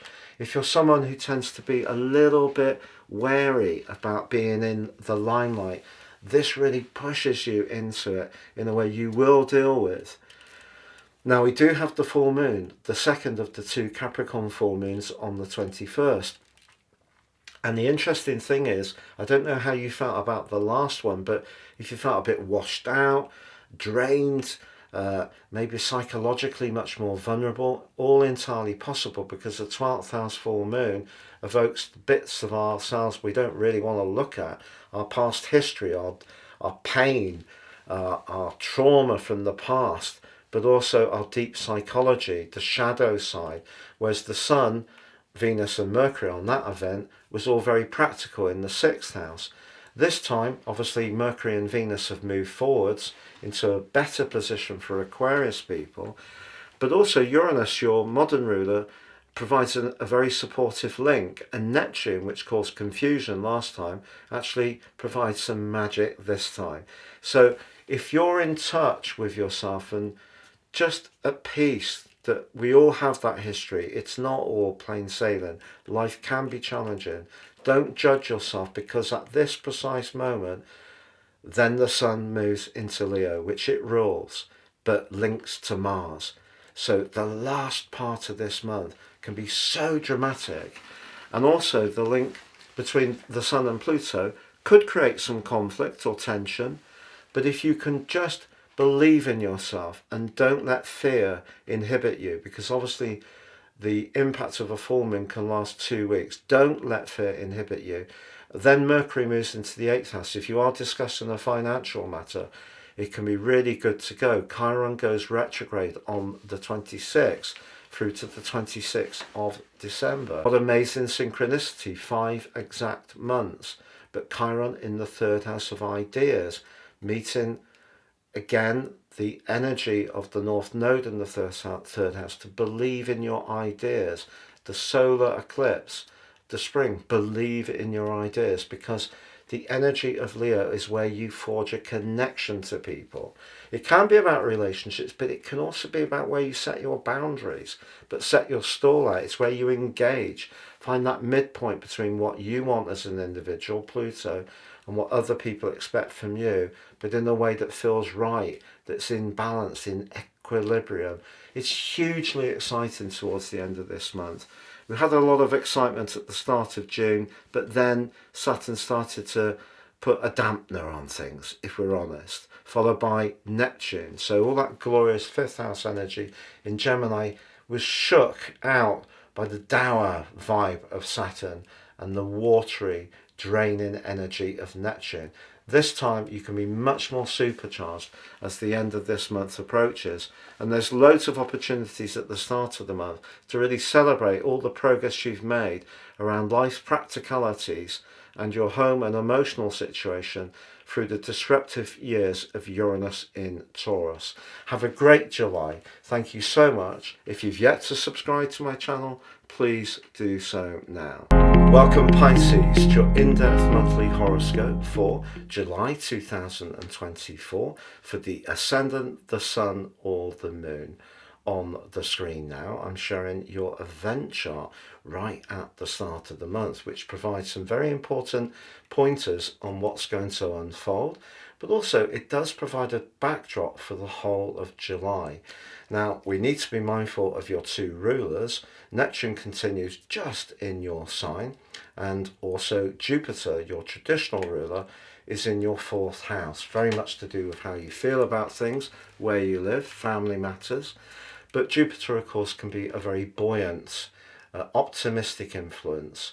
But the key is that Jupiter's forging a very sweet relationship to both the Moon in Taurus, but also to the Sun in Cancer. And they too are linked perfectly in a sextile. So as you come into this month, your dialogue, which is governed by House 3, has the Moon, Mars and Uranus, which is very energetic and perceptive. But we also have in House 5, which is very much to do with showcasing your talents, joys and pleasures of life. We have the Sun, we have Venus and we have Mercury. And those three players in Taurus are linking in absolute synchronicity with the three players in Cancer. Earthy energy is very supportive to watery energy. And of course, the other thing that you can take from the energy in the sign of Cancer is that shares your water triplicity, and you can see that your other ruler Neptune is in such a gorgeous link with Mercury at the start of this month. So if you want to be imaginative, self-expressive, get together with people that you enjoy being with, you may even decide to invite them round to your place with Jupiter, the kingpin, and really buoyant for you in that fourth house. But you've also got Saturn, which has been asking some big questions of you over the last year and a quarter, forging a lovely alliance with Venus through the first week of this month. The things that you fought hard to preserve and the things that you've jettisoned because they no longer serve your greater good have been helped by Saturn's journey in your sign. But there may have been times when you have felt more inhibited, perhaps lower on vitality, and perhaps even quite frustrated by how things aren't moving. But the link between the position of Saturn and Venus is very solid. If there is someone that you're connecting with in a meaningful way, you know, whether it's a friend, whether it is through an interest, whether it's a colleague or romantically, all of these energies look very, very prodigious for you. Because they are very much in the southern hemisphere of the chart. We've only got Pluto in the north, and that's locked away in house 12. It's quite deep and psychological. So there may still be a sense that you're very much connected to what's going on in the depths of your being rather than how you're connecting to the wider world. And, you know, that's understandable. You are going to have a bit of a shift when on the 25th, Mercury makes its way across your 7th house cusp, which could be important for a relationship towards the end of this month. But it doesn't mean to say you can't have a relationship in the early part of the month. It's just it will be deeply personal to you. You're less concerned with your interaction to the wider world. It's all much more close and intimate in terms of how you're responding. Now, on the 2nd of the month, Mercury makes its way into Leo. So Mercury is going to go through 3 zodiac signs this month. Firstly, the sign of Cancer, then Leo, then Virgo. And that move into Leo for you is the 6th house. But let's think about it. Mercury rules the sign of Virgo, which echoes that 6th house energy. It's about precision, it's about details, but it goes face to face with Pluto. If you work in an environment where you have to be very precise in what you do, and you have to make sure that records are kept, that you log things, there may be software that helps you to support that, but that attention to detail is a big part of the processes that you manage. Just be aware of making sure that you don't let your concentration slip for 1 minute, because Pluto in the 12th house suggests that someone's watching and observing who may not be your greatest fan, and they may seize on any oversight with relish. Just be conscious of that. But then in a more positive way, Mercury moving into the 6th house suggests that some of the creativity that's manifest in your chart at the start of this month, you can start to use Mercury's precision to start to deploy it in a way that gives you some kind of tangible return. Very important. But then on the 5th, we have the new moon. But it's the most gorgeous new moon potentially of the whole year, excluding your own, because it's in your 5th house, which is where we can demonstrate warmth, affection, joy, embrace life's pleasures. And of course, the sign of Cancer is ruled by the moon. So this is a lovely new moon opportunity for you to showcase everything that is enriching for you in the following 4 weeks.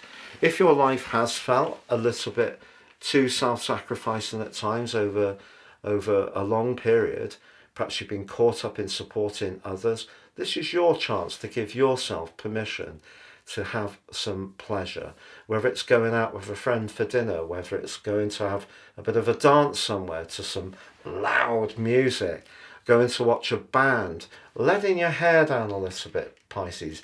Give yourself permission to play. It could be a consideration around finance because the nodal axis T-squares this event. And also it's important not to be too reckless with resources. The 5th house can be about where we speculate. In other words, it's the sector of chance.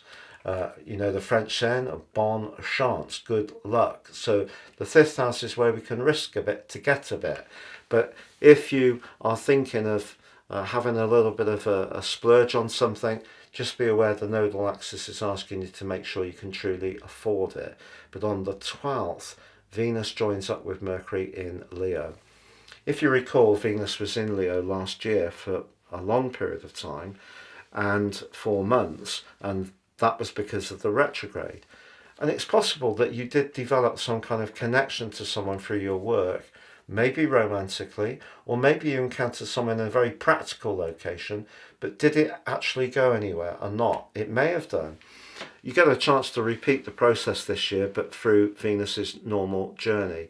So the following 3 or 4 weeks gives you a chance to really use your charm and people skills, but also your appreciation of helping other people. It's probably one of your greatest gifts.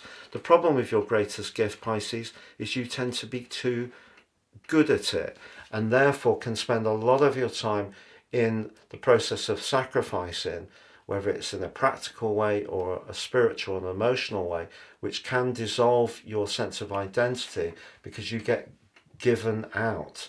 You do too much. So you've got an opportunity with Mercury and Venus and the Sun from the 22nd to get the right tipping point between that give to other people and being very caring. But certainly Venus here suggests around professional relationships, your thoughtfulness will likely be noted.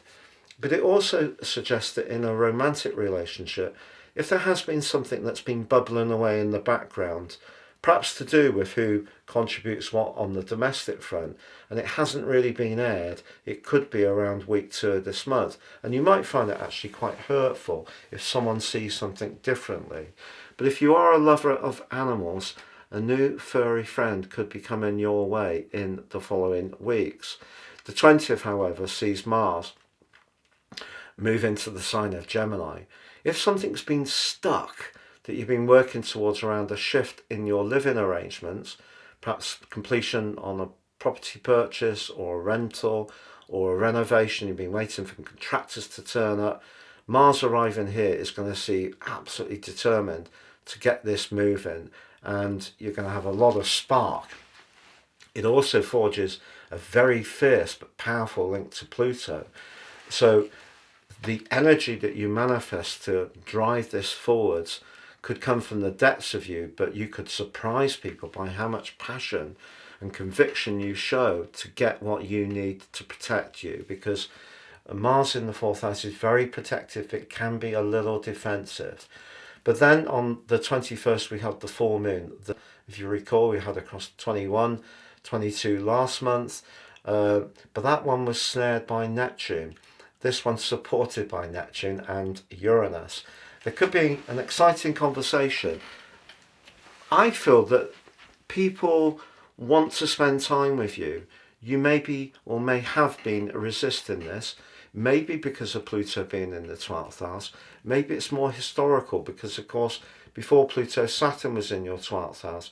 So the last few years has seen you perhaps a little cautious about your interactions socially. And then with Pluto being in your 11th house since 2008, it's possible that you've been very picky about the kind of friendships and connections that you've had. So if you have an opportunity to connect with someone, it's perhaps worth going for. And it may be that someone in a very ordinary situation can just bump into you and get chatting and say, well, do you want to go for a drink? Be open to it. Why not? The sun moves into Leo on the 22nd. The sun loves Leo. It rules this sign, of course. This is great for your vitality.